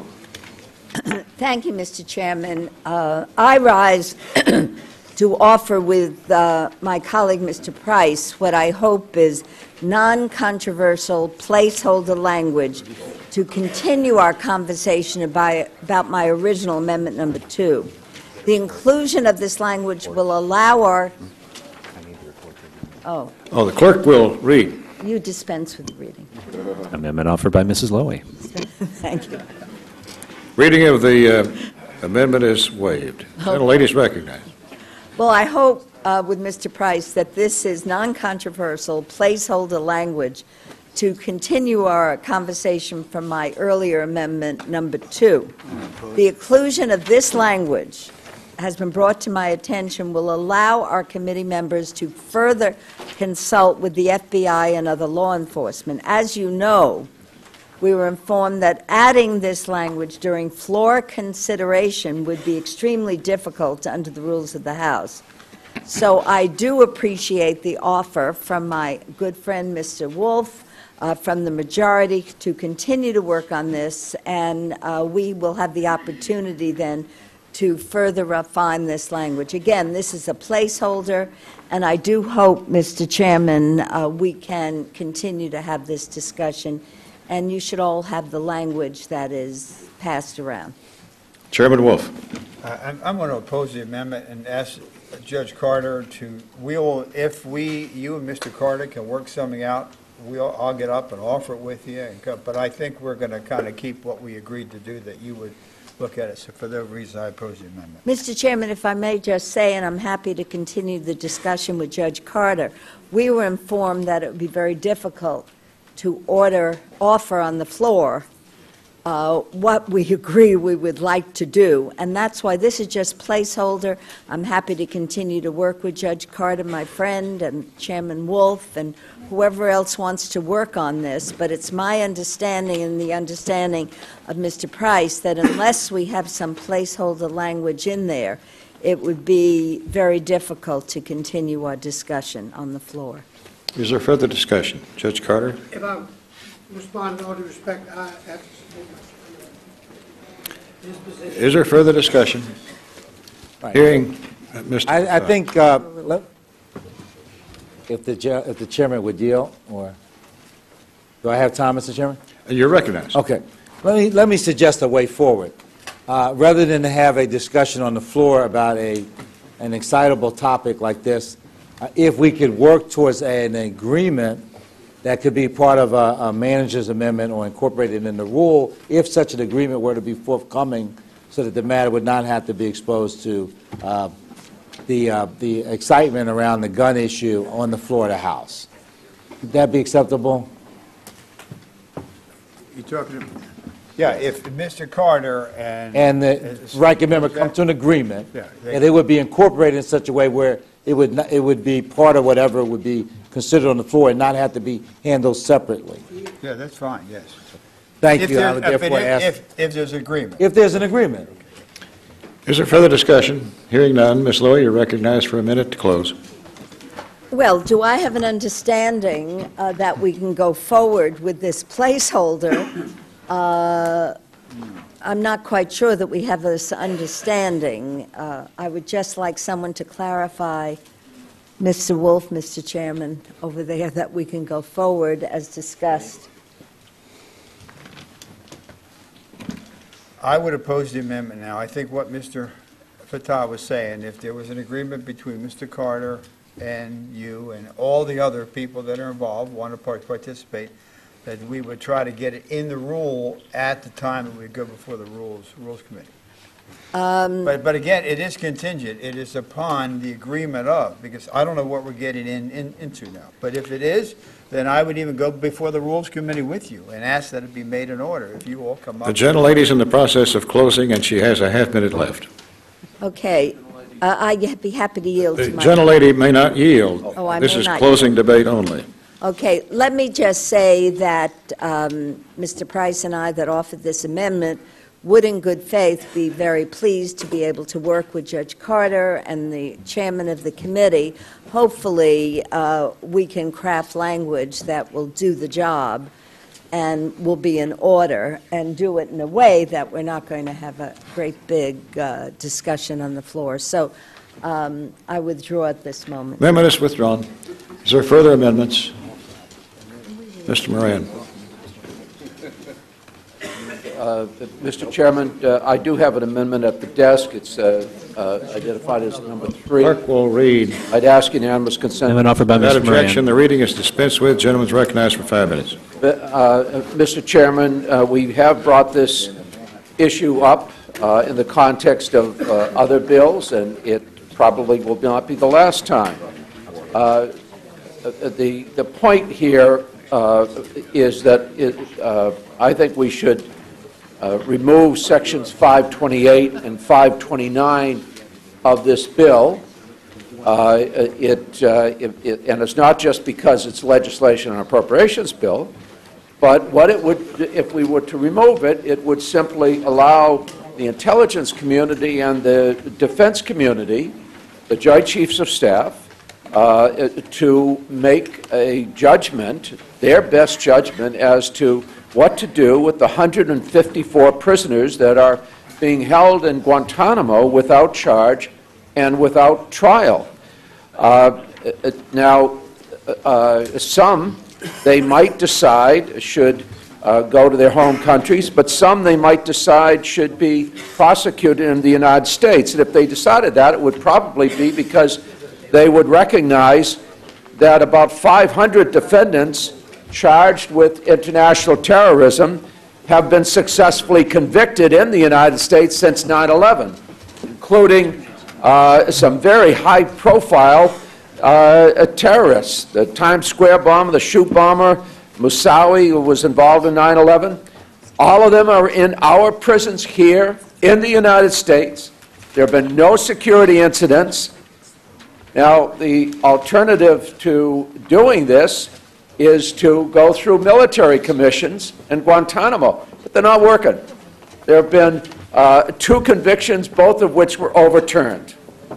The fact is that we have 300 individuals convicted of crimes related to international terrorism that are currently incarcerated in 98 federal prisons within this country. There have been no escapes, no attacks and attempts to free them. We also have 6 Department of Defense facilities that are at less than 50% capacity. It only makes sense. I think they should be prosecuted rather than just sitting there until they rot, they die. The other argument that we've made is that it is costing us $2,670,000 per year per detainee, compared to $34,046 per inmate at a high-security federal prison here in the United States. We just authorized another $500 million to be put into this facility if we continue to leave it open indefinitely. Michael Leonard, who is the general who oversaw the opening of the Guantanamo detention camp, has publicly called for its closure. He says that its continued operation, in quotes, has helped our enemies, and, in quotes, makes a mockery of our values. And that's the general that ran Guantanamo. I think we have a good case to make, but I know what the outcome of this vote is going to be, Mr. Chairman. Chairman Wolf. I rise in opposition to the amendment. My good friend, and he is my very good friend, actually, Mr. Brandt, we went down to Guantanamo Bay together. If you haven't been there, you ought to go there. These men were picked up on the battlefield. In fact, the administration, there were several picked up. They were Uyghurs. They were picked up in Tora Bora at a training camp run by Osama bin Laden. They were there to learn how to kill us, but also to kill the Chinese. The administration wanted to release them into Northern Virginia. They had actually leased an apartment out by Seven Corners. People who were picked up in a training camp in Afghanistan to learn how to kill us were going to come to Tyson's Corners and Seven Corners. Now, Director Mueller said, and I go, my good friend, and at this place as my good friend when sometimes people wrong. I like Jim Moran. We are good friends, but there is a mistake here because the blind sheikh who was involved in a 1993 attack was involved in some activities in prison against the guards. Director Mueller said putting detainees in U.S. prisons, as the administration originally proposed, would be disruptive. Mueller said, quote, to transfer detainees to local jails could affect or infect other prisoners or have the capability of affecting events outside the prison. You remember initially they were going to bring Khalid Sheikh Mohammed. Khalid Sheikh Mohammed beheaded Daniel Pearl. He beheaded Daniel Pearl. They were going to bring him to New York City. Remember, Mayor Bloomberg came out against it. It was going to cost almost $1 billion. You remember the impact it had on Northern Virginia when Moussaoui, who wasn't actually involved in the 9/11, is he going to bring all these people here and try them? Lastly, if you bring Khalid Sheikh Mohammed, who beheaded Daniel Pearl, it was involved, 170 or 80 people from my district died in the attack on 9/11. The Pentagon. If you bring Khalid Sheikh Mohammed, and it's interesting because Jim and I, you see some of them down there, when they come, if they were to come to the United States, whether it be your district, my district, or any district, they are automatically entitled to constitutional rights.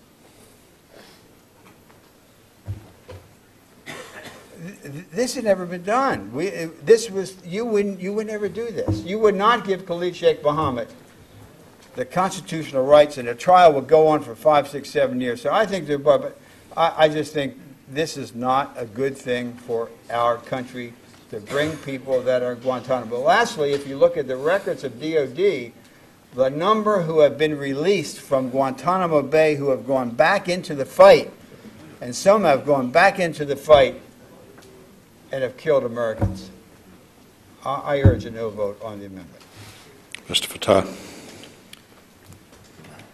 I rise to support this amendment, and I think that I really rise in support of the American ideal. That is that no one should face, a circumstance of indefinite imprisonment in which there's been no charge, in which there's been no adjudication process, in which some of the people, you heard the chairman describe some of the people who arrived there. Others arrived because some drug lord in Afghanistan produced them for American troops and said, this is somebody who was with Al-Qaeda. And in some cases, they were as young as 12 and 13 and 15, and they've been sitting over in this prison, and they have never been charged with anything. Our Justice Department says there's no evidence that we can bring forward to convict them. And we have a circumstance where it used to be the case that the American flag would fly, the American president would say to countries around the world that you can't lock people up without charges. You can't hold them on secret evidence.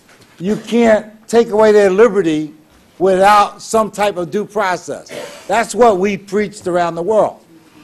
Now we come to a circumstance in which we have walked away, closed our eyes, abandoned this notion in favor of a circumstance in which people we can't produce evidence for, we'll just lock them away on a little island 90 miles off our coast with no intention of ever trying them at a cost, for those of us interested in dollars, at a cost, believe this, at $2.7 million a prisoner. $2.7 million per inmate. Now, whatever you think about the circumstances of the American penal system, there's no circumstance in which we're spending this kind of money per inmate. And this is a circumstance in which it's indefinite on into the future. And we say they can't be transferred, they can't be tried, we don't have evidence. I mean, we have to come to grips with this at some point, and the day is not the moment. There's no vote in this House in which something different is going to happen. But I just think that at least for myself, for me, I want to make it clear that I don't think this represents at all what the American ideal has been or should be going forward, or what we would want to project for other countries to do. And just think for a minute when the chairman said some person, an American, grabbed somewhere and hailed off to some prison. This is where we started this hearing at, right? Well, just think if that circumstance never afforded that person a lawyer or a day in court or charges or any hope of freedom, if there were no charges, or if, perchance, they were in fact innocent.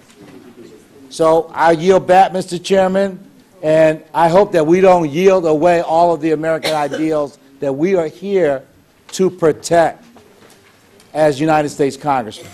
Look, these are prisoners of war. They were picked up on the battlefield. These aren't criminals. These are your enemies who've sworn to kill you and have killed you. These are killers.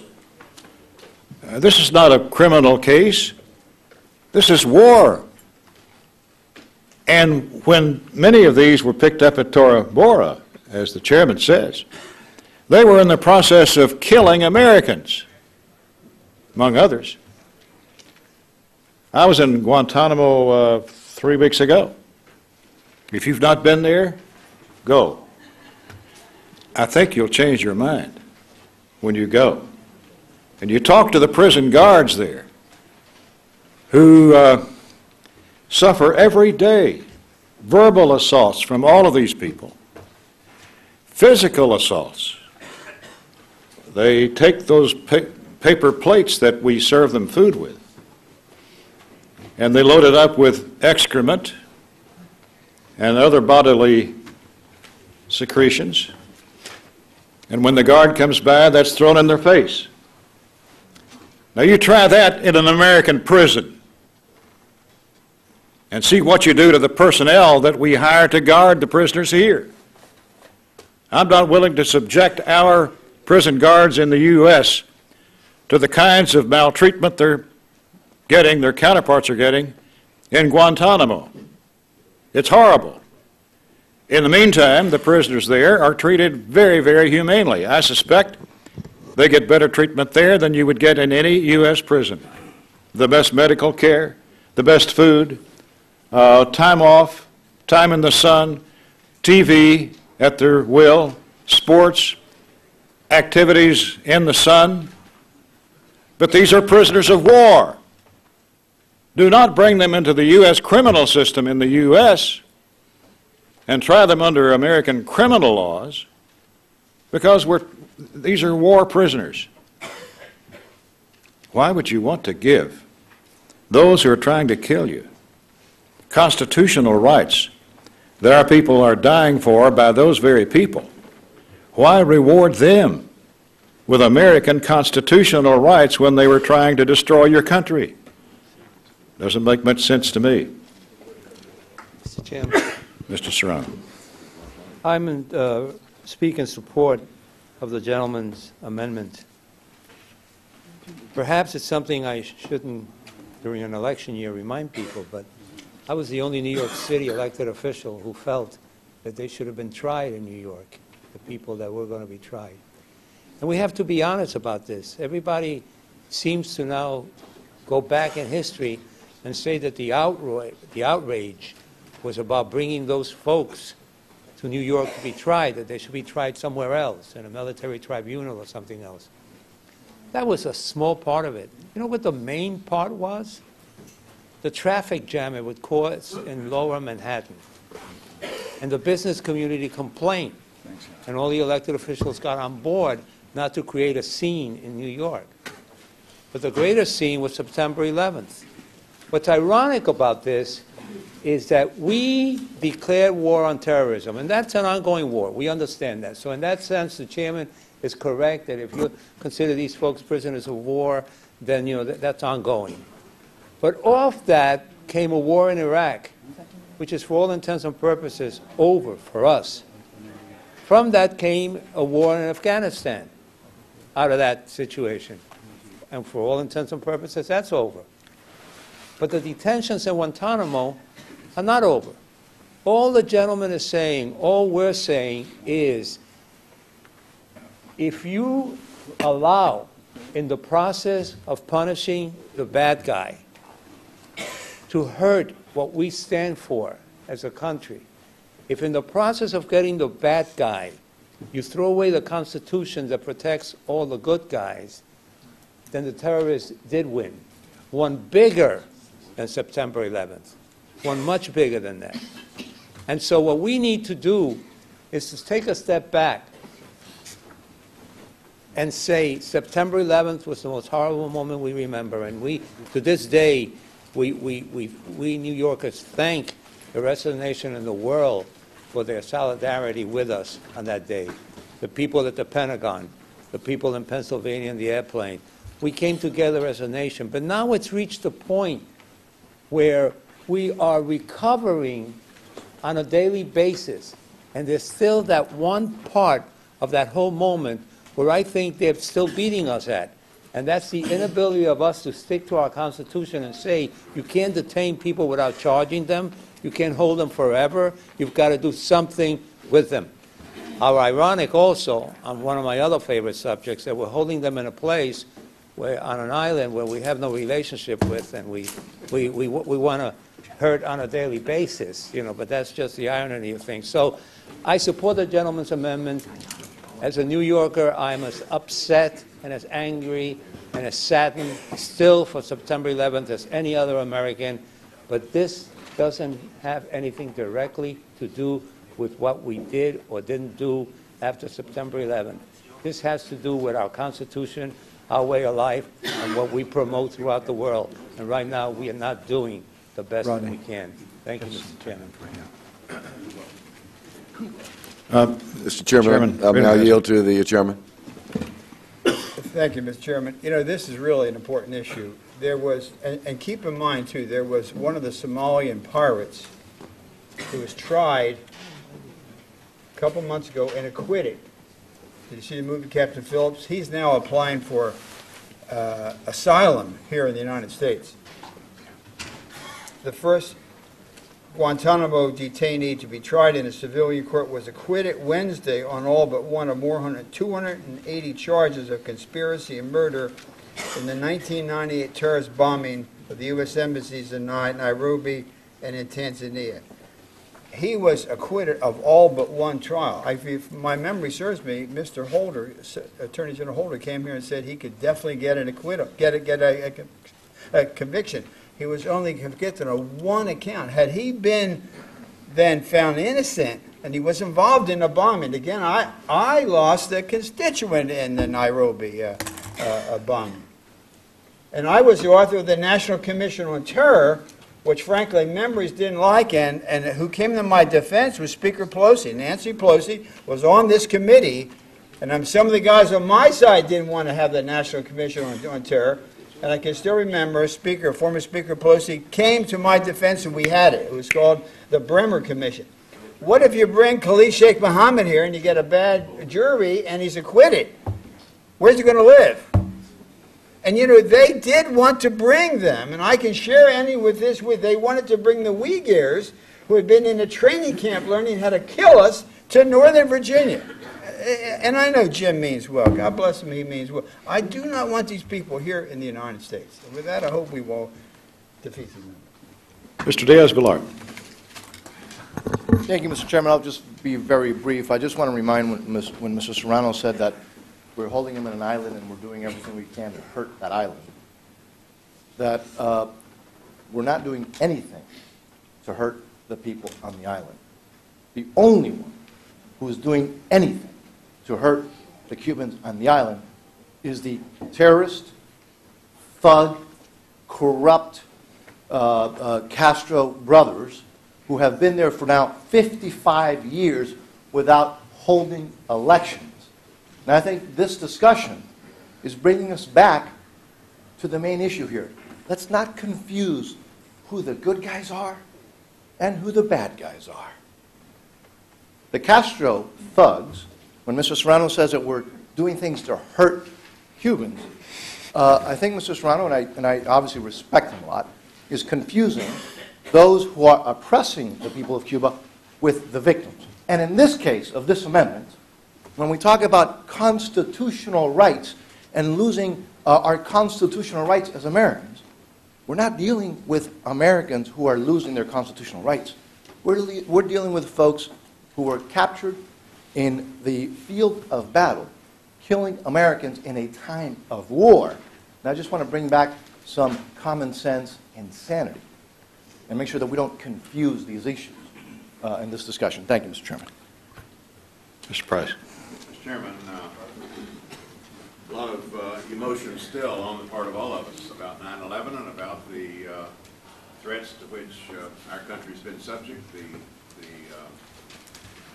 reprehensible characters that we're dealing with here who have instilled attempt to harm us. I just think we need a reality check in terms of what Mr. Moran is proposing and also what the status quo has produced. What are our high-capacity prisons, our high-security security prisons capable of, if not housing, containing these kinds of reprehensible, dangerous criminals. As bad as they are, they're no worse than many, many people housed in those high-capacity, high-security prisons right this minute. Do we have any doubt that we have the ability to do this? And then secondly, this whole argument would be a lot more persuasive if there was a track record. These military commissions had a track record that showed that these characters could be prosecuted successfully through that channel. As a matter of fact, we're batting 0. We're batting well over 90% in trying these terrorists in civilian courts. So it's a remarkable record and a convincing record. We've had 2 cases through the military commissions, both of them reversed.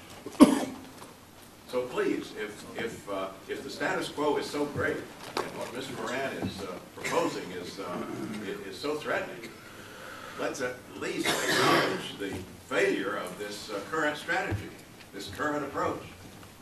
And if not what Mr. Moran is suggesting, then what? Surely not just Guantanamo into the indefinite future. Is there further discussion? Hearing none, Mr. Moran's granted 1 minute to close. Mr. Chairman, I love my friend Frank Wolf's passion. And I know, as we all know, Chairman Wolf's integrity and character. So I make these points not in any personal animus criticism, but I do think it's important for members to know at least 3 points. One, this amendment would simply rely upon the judgment of our defense and intelligence community. We're not making that judgment. We're relying upon the people with the most knowledge to make the judgment. Secondly, 86% of the people that were sent to Guantanamo were turned in return for bounty. And the majority were not involved in any hostile action against the United States or any of our allies. A whole lot of them were captured in Pakistan, and it was a high bounty. So that's what the point Mr. Fatah made is an important one. Thirdly, I think we're, Mr. Chairman, let me just finish, if I could, the last point. I want Khalid Sheikh Mohammed to suffer. He deserves to suffer. But how do we do that? He's not the same as the rest of them. I wanted the Nazi criminals to suffer. And we took them to Nuremberg and we tried them. And they didn't become martyrs or anything. We let Time of the gentleman has expired. Countries that are governed by the rule of law. All in favor of the amendment will say aye. Rule of law. All opposed say no. No. The noes have it. The amendment is not agreed to. Is there further amendments? Mr. Yoder. Thank you, Mr. Chairman. I have an amendment that I was going to offer, but I'm not going to offer at this time for hopefully an effort to work with Chairman Wolf, the subcommittee, and the full committee on resolving a program that is occurring at the Department of Justice that we're funding. That's also in conjunction with the FDIC, that is called Operation Chokepoint. This is a program whose admitted purpose is to stop lawful entities from being able to carry out their normal course of business. We're talking about short-term lenders. Operation Chokepoint has been analyzed and discussed in Wall Street Journal articles and other publications throughout the country. And there have been many accounts of threats, audits, threats of intimidation, threats of subpoenas, threats of all sorts of action if community banks are considering doing business with short-term lenders. Now, we all may have differing opinions about these entities and whether they should exist or what their purpose is. I certainly believe that these entities provide a service to tens of millions of Americans who do not have other banking needs. But that being said, I don't think any of us should support and fund programs in which the administrators of those programs admit that their goal is to not stop just fraud or illegal activity, but to actually stop legal activity because those people in those departments actually disagree with the practices of those legal businesses. Congress should weigh on those decisions, not entities that don't have that authority. So Mr. Chairman, I hope that I can work with Chairman Wolf and other members to try to find a way to stop these abusive practices, this intimidation, this harassment. We've got to get after bad actors. We've got to get after those who commit fraud and perpetrate that fraud. They've got to be prosecuted. But we've got to uphold the rule of law in this country, Mr. Chairman. Are there further amendments? Ms. Captain. At that point, I'll yield. Yes, thank you, Mr. Chairman and members. I have an amendment to page 63, line 8. Clerk will read. NASA. Amendment offered by Ms. Capter, page 63, line 8, increase the dollar amount by $85,500,000. I ask the amendment be considered as read. I wanted to just explain a moment here to say to the chairman and members of the subcommittee that I strongly support the overall NASA budget mark, and am a bit concerned, however, that we are missing a critical component in the space technology account. My amendment would increase the space technology account to the requested level. Now, overall, the NASA mark has been increased by $249 million, and a subcomponent of that is something called the space technology account. That also has gotten a plus up, and I support that. But this particular program and the NASA account, if you look across our country, depending on how those allocations are made, have very, very disproportionate impacts on different NASA centers. In the NASA program, one of the most effective spin-offs from NASA has been commercialization of technologies. Certainly in advanced manufacturing, in automotive, commercial aviation, energy, defense, countless other applications, even our use of vacuum tubes for different purposes that have spun off NASA applications. I can guarantee you that in the current alignment of these accounts, the smallest NASA center in the country will be harmed by this allocation. So as we move toward the floor, I would merely ask that the subcommittee take a look at this particular proposal and find a way to be fair to all NASA centers and to make sure that there are additional funds placed in the space technology account so that everyone that is involved in NASA-related research and commercialization of those technologies benefits. And it isn't just lopsided to one part of the country or one major center, but that all centers are considered. And I know that the chairman would want to do that. I just wanted to point that out. And I understand the limitations of the constrained budget. I will withdraw the amendment at this point, reserve the opportunity to offer it on the floor, but hopefully work with the chairman and others interested in this account to try to fix it before it moves to the floor. Will the gentlelady yield to the chairman? I'd be pleased to yield. You raise a very good point. We'll work with you and see if we can get the number up, and we'll all work together, and we'll try to craft something that if we can, and I don't know where we would go to take it from, but if we did, that we could have an agreeable amendment by the time we get to the floor. So we'll work with it. Thank you. Thank you very much. Mr. Fatah. I agree with the chairman, and but this is a area where the mark does plus this up 7+%, and there are other places in the NASA budget where we've increased. But you're right; it's still below by about $80 million. The request, it's very, very important if we want NASA to achieve its mission that the emphasis be on space technology. So I thank the gentlelady for making the amendment. The amendment is withdrawn. Are there further amendments? Hearing none. Mr. Moran. Enthusiasm, you say that, Mr. Chairman. Chairman, I have an amendment at the desk. It's number 1. It's NOAA's climate research. The clerk will read. Amendment offered by Mr. Moran. Unanimous consent. Without objection, the reading is dispensed with. The gentleman is recognized for a terse 5 minutes. Mr. Chairman, what this amendment would do is to restore the $37 million cut from NOAA's Office of Oceanic and Atmospheric Research and put it into the climate research accounts where it was requested. About 2 days ago, our federal government released the National Climate Assessment, which provides comprehensive, irrefutable evidence that every region of our country is being affected today by climate change, from more severe and pervasive droughts that are drying up farmland and turning our forests into tinderboxes, to greater frequency of extreme weather events. The 10-year average for wildland fire costs, and I know my friend Mr. Simpson is very much aware of this, it's going up every year, and it's taking a larger and larger share of the Interior Department's budget. We'll have to talk about that in the 302B allocation. It's because of climate change. And yet we have cut NOAA's budget by 24%. NOAA does a terrific job, and they're excellent in terms of predicting weather. But weather is a couple weeks out. Climate is more than a couple weeks out. But we need to be able to predict what the climate's going to be. It affects not just agriculture, it affects in our entire economy. And it helps us determine where we should make infrastructure investments, what Fish and Wildlife Service, et cetera, should be doing. And that's what these climate research offices do.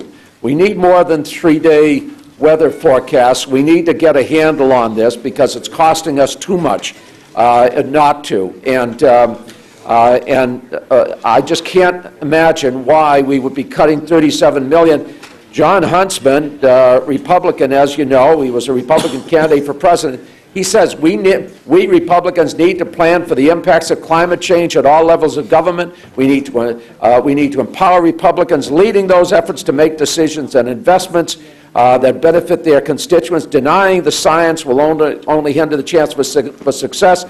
As Teddy Roosevelt teaches us, it would be foolhardy to undermine the environmental richness that will serve to empower future generations. So, this should not be a partisan issue. We need to do something about it, and we certainly don't need to be cutting climate research out of NOAA. So I'd love to see it restored. It's not going to be restored, and so I'm going to withdraw the amendment, Mr. Chairman. Amendment is withdrawn.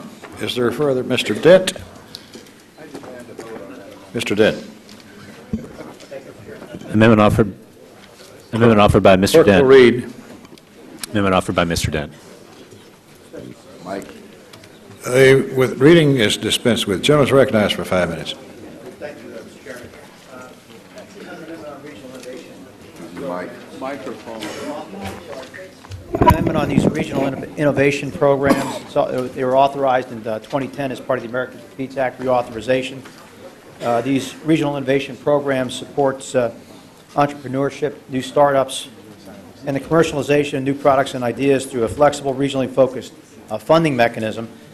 Through competitive grants for these regional innovation clusters, the program facilitates increased access to capital, expertise, and networks. In addition to the federal dollars appropriated, this RI program helps state and local organizations leverage significant private sector investment, like the Ben Franklin Partnership up in the Commonwealth of Pennsylvania.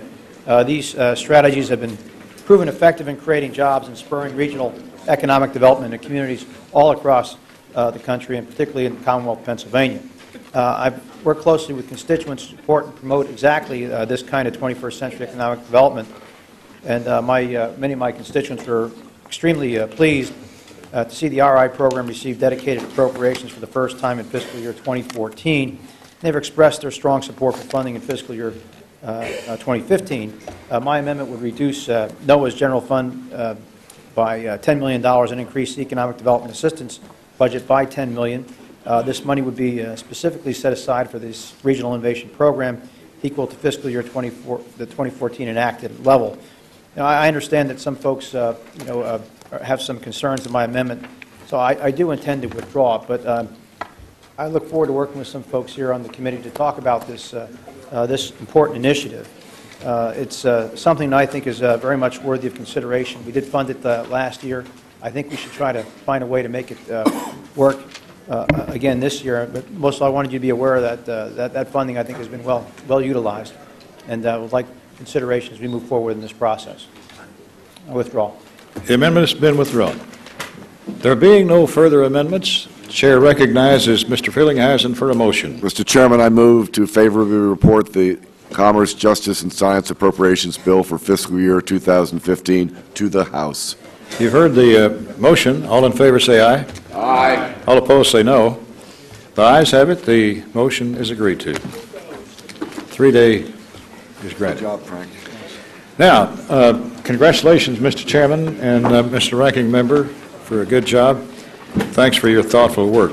Now we turn our attention to the next and final order of business for the day, the 302B suballocations.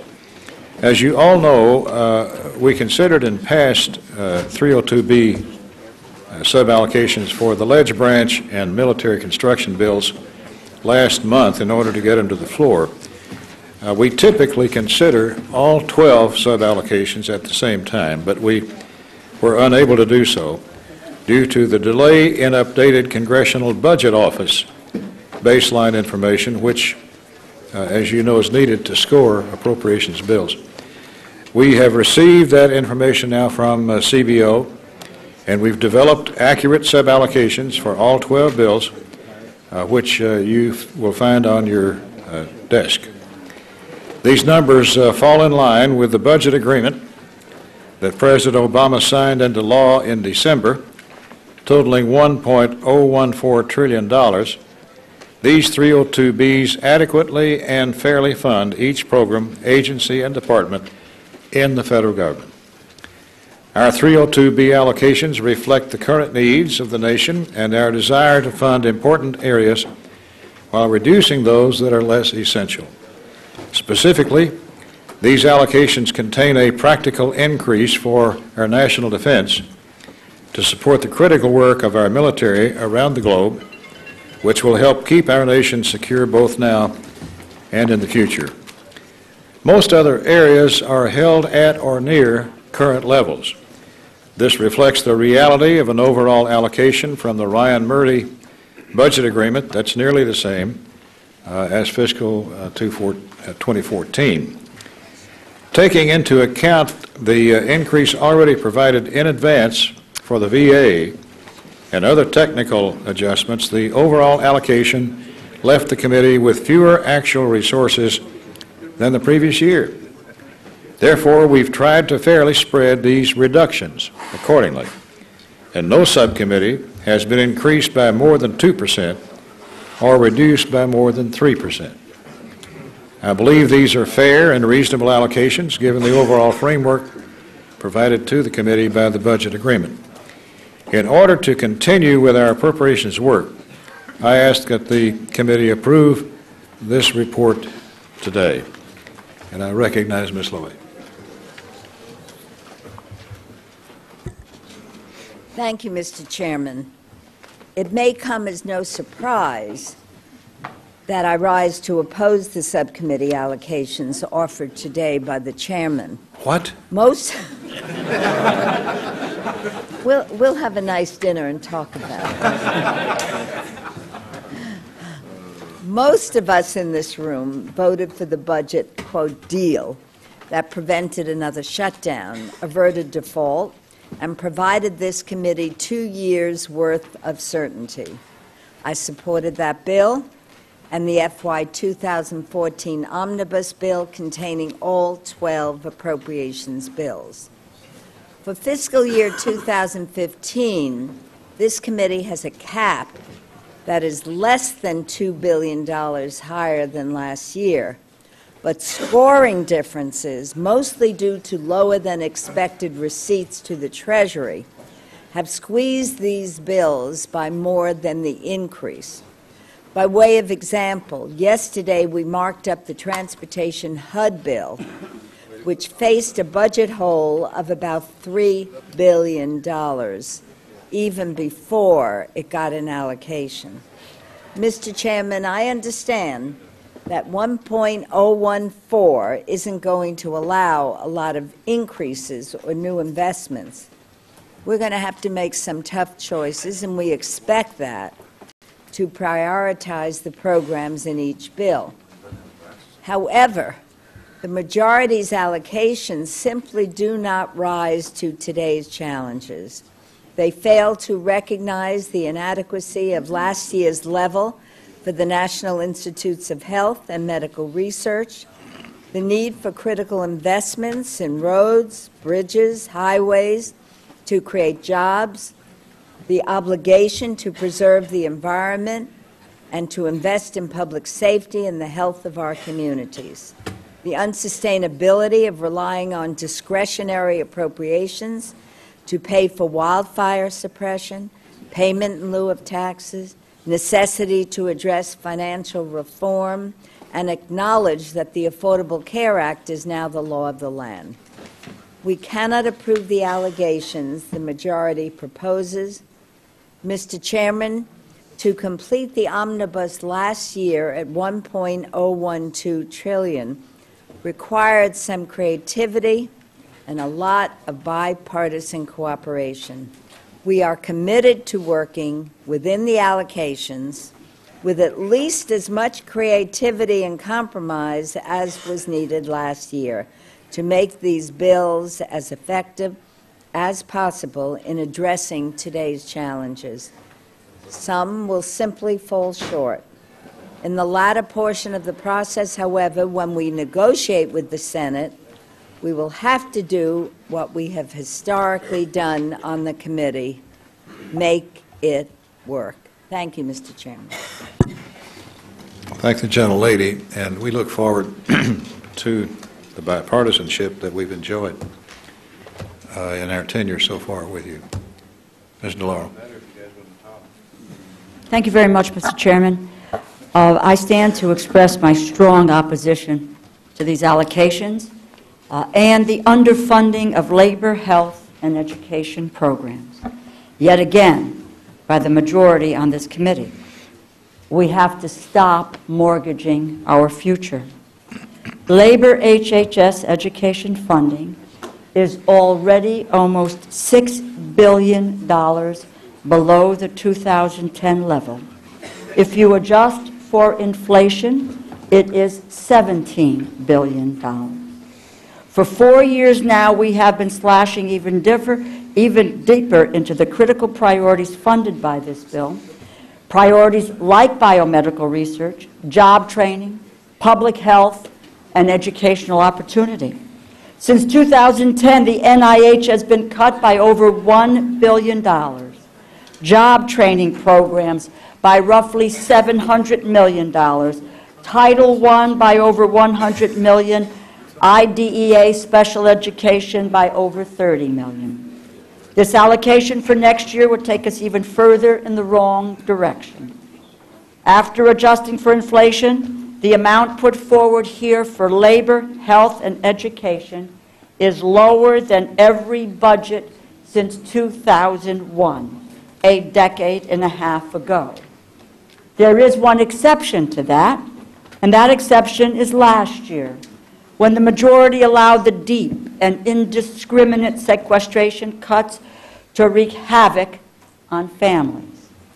Many of those deep cuts were not restored in this year's omnibus and are still being felt by the American people. NIH saw only 58% of funding restored. CDC is $100 million below where it was despite the continued emergence of public health threats. Title I and IDEA, the cornerstones of our education system, were only 4/5 restored. That's the same for job training programs that are proving to help Americans get back to work. But even though these cuts persist, and even though the non-discretionary spending cap increases by $583 million next year, labor, health, and education programs, comprising almost a third of that spending and encompassing so many of our basic priorities, is still being slashed by at least another $1 billion and possibly over twice that, once you account for other shortfalls that will need to be filled. In short, for what I presume are ideological reasons, this majority seems to prioritize making sure that this government cannot meet its most basic responsibilities to the American people. The proof is in this unacceptably low allocation. It is in all of the reckless cuts we have seen to these priorities over the last 4 years, and it is in the majority's budget plan for 2016, which is projected to cut labor, health, and education by an unfathomable $18.2 billion next year alone. Mr. Chairman, the bottom line is this. After 4 years of deep cuts, with so many programs already trying to do less with less, this allocation will mean once again less money for education, less money for scientific research, less money for public health, less money for job training, all of the critical priorities that Americans rely on. And that means, ultimately, less job growth, fewer investments in the future, and more pain for American families. This is an irresponsible allocation, and I urge all of my colleagues to oppose it. Is there further discussion? Mr. Serrano. Mr. Chairman, I will be brief, but I start off with almost scratching my head at what we're beginning to see. Again, if you recall, we had an agreement some time ago, a first agreement. Then that agreement was trampled on by some people outside this committee, and it left us in a very bad situation, to the point where I would get up just about every week and sort of nudge you, and I'm not taking credit for it, and say, Mr. Chairman, you could do better. You could ask for more. This is not right. I don't know what role we all played in a certain bill being removed from the floor in the middle of debate, but that started a whole discussion, which then reached a new agreement. That agreement was not one that we were, on this side, excited about, but it was certainly one that was fair, and most importantly, especially to the newcomers on the committee, it began a process of possibly seeing regular order again. Now it seems like that agreement also has been broken, and that we're back to the first time without an agreement at all. I oppose the 302B allocation, Mr. Chairman. The Financial Services and General Government Subcommittee, which I'm ranking member on, is asked to take a 2.6% cut from the level recently agreed in the Consolidated Appropriations Act. This is a cut of $575 million from something we all agreed to just 5 months ago.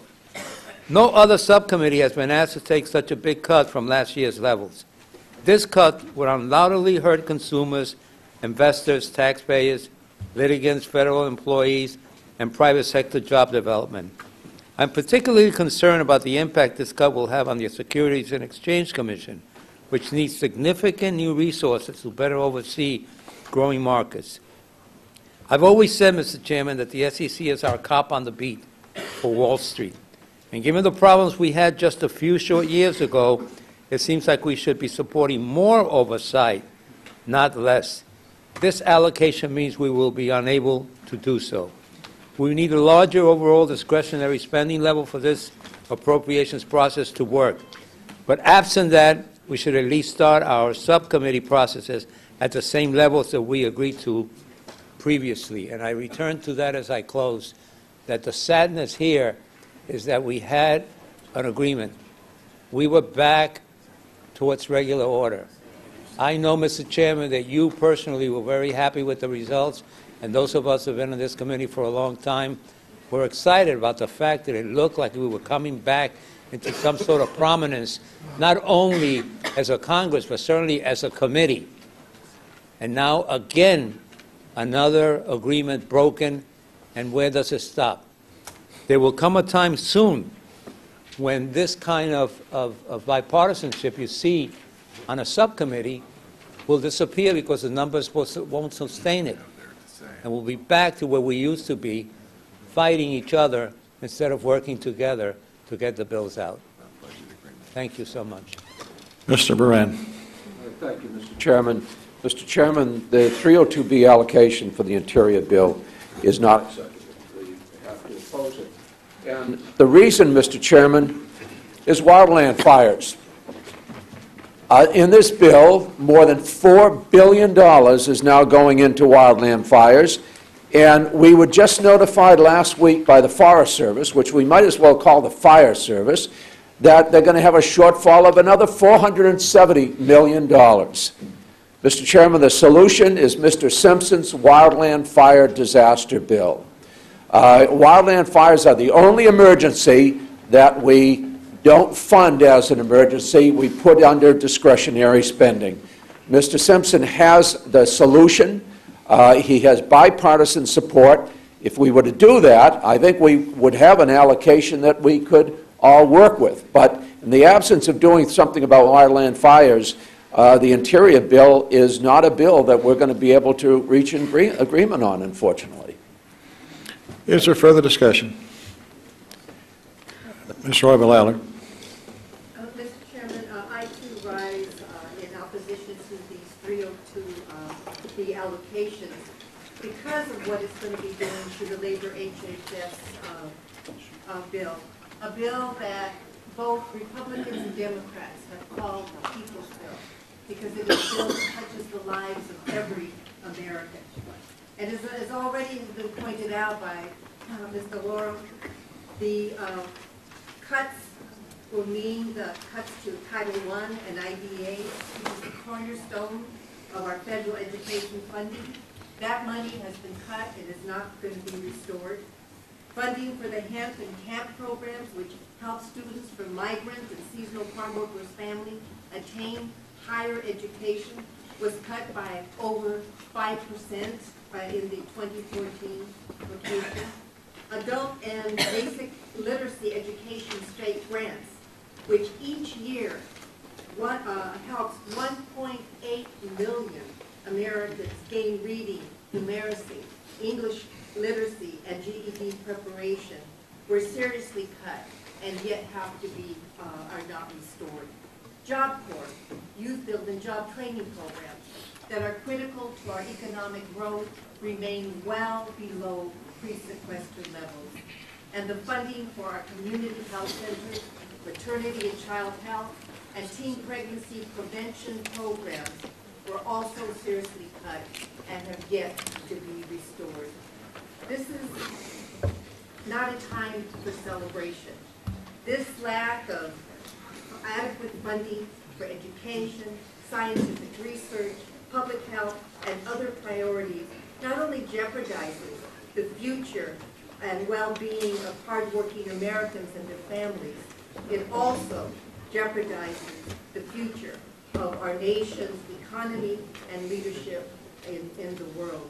And Mr. Chairman, I hope that somehow we will be able to address this very, very serious impact of this very important subcommittee known by many of us as the People's Committee. Mrs. Lee. Thank you very much, Mr. Chairman. First of all, let me just say, of course, I rise in support against, in opposition to these allocations. And especially I want to focus on Labor H and what Congresswoman Roybal-Allard laid out and all of our other members as it relates to Labor H. Just in general, by adopting these allocations, we are really forced to compromise our nation's public health and safety, denying our young people a quality education to compete in a global economy, an investment in job training that we need to get millions of unemployed Americans back to work. There's so many cuts in this budget that in these allocations that for the life of me, I don't see how anyone will have a shot at the American dream. This subcommittee, these allocations touch the lives of all of our constituents, and it is the people's budget. And I have to compare it with the defense budget and the Pentagon. We have the slush fund, like OCO. The Pentagon has no accountability, no audits. Yet when it comes to direct funding for programs that affect people's lives and give them a pathway out of poverty into the middle class or keep them from falling into the ranks of the poor, here we come up with allocations which really devastate the American dream for so many people. It really turns it into a nightmare. So I hope that we could reconsider these funding levels. Many of us reject these allocations, and we need to really go back and look at priorities as it relates to investing in people in our country. Thank you, Mr. Chairman. Is there further discussion or amendments? Hearing none, I recognize Mr. Wolf for a motion to approve the 302Bs. Mr. Chairman, I move that the committee approve the report on the 302B allocation for fiscal year 2015. You've heard the motion. All in favor, say aye. Aye. All opposed, say no. No. The ayes have it. The motion is agreed to. Recorded vote is requested and a sufficient number in support. The clerk will call the roll. Mr. Adderholt. Aye. Mr. Adderholt, aye. Mr. Amadei. Good job, Frank. Good. Mr. Bishop. Mr. Calvert. Aye. Mr. Calvert, aye. Mr. Carter. Aye. Mr. Carter, aye. Mr. Cole. Aye. Mr. Cole, aye. Mr. Crenshaw. Aye. Mr. Crenshaw, aye. Mr. Cuellar. Mr. Cuellar, no. Mr. Culberson. Ms. DeLauro. No. Ms. DeLauro, no. Mr. Dent. Aye. Mr. Dent, aye. Mr. Diaz-Balart. Aye. Mr. Diaz-Balart, aye. Mr. Farr. Mr. Farr, no. Mr. Fatah. No. Mr. Fatah, no. Mr. Fleischman. Aye. Mr. Fleischman, aye. Mr. Fortenberry. Mr. Fortenberry. Mr. Fortenberry, aye. Mr. Frelinghuysen. Aye. Mr. Frelinghuysen, aye. Ms. Granger. Aye. Ms. Granger, aye. Mr. Graves. Mr. Graves, aye. Dr. Harris. Dr. Harris, aye. Ms. Herrera-Butler. Ms. Herrera-Butler, aye. Mr. Honda. Mr. Honda, no. Mr. Joyce. Mr. Joyce, aye. Ms. Capter. Ms. Capter, no. Mr. Kingston. Mr. Latham. Aye. Mr. Latham, aye. Ms. Lee. No. Ms. Lee, no. Mrs. Lowy. Mrs. Lowy, no. Ms. McCullum. Mr. Moran. Mr. Moran, no. Mr. Nunnally. Mr. Owens. Mr. Owens, no. Mr. Pastor. Mr. Pastor, no. Ms. Pingree. Ms. Pingree, no. Mr. Price. Mr. Price, no. Mr. Quigley. Mr. Quigley, no. Mrs. Roby. Mrs. Roby, aye. Mr. Rogers. Get that up again. Aye. That's the sound. Mr. Rogers, aye. Mr. Rooney. Mr. Rooney, aye. Ms. Robo-Allard. Ms. Robo-Allard, no. Mr. Ryan. Still going tomorrow? Mr. Ryan, no. Mr. Schiff. Mr. Schiff, no. Mr. Serrano. Mr. Serrano. Mr. Serrano, no. Mr. Simpson. Aye. Mr. Simpson, aye. Mr. Stewart. Aye. Mr. Stewart, aye. Mr. Valadeo. Aye. Mr. Valadeo, aye. Mr. Misklowski. Mr. Misklowski, no. Ms. Wasserman Schultz. Ms. Wasserman Schultz, no. Mr. Wolf. Aye. Mr. Wolf, aye. Mr. Womack. Mr. Womack, aye. Mr. Yoder. Mr. Yoder. Mr. Yoder, aye. Are there members who wish to be recorded or to change their vote? Clerk will tally. I'm sure it'll bring her out. Thank you. You'll have to unlock it at some point. Thanks, Al. Good job, Frank. It didn't look like you needed any help. I was going to get up there and defend the allocation. I'm very happy.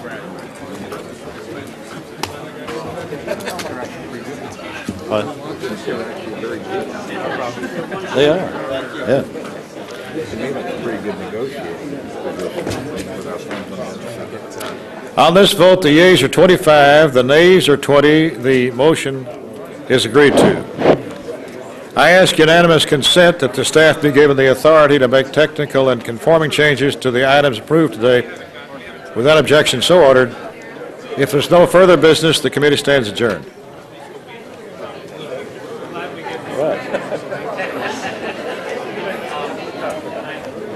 Good job.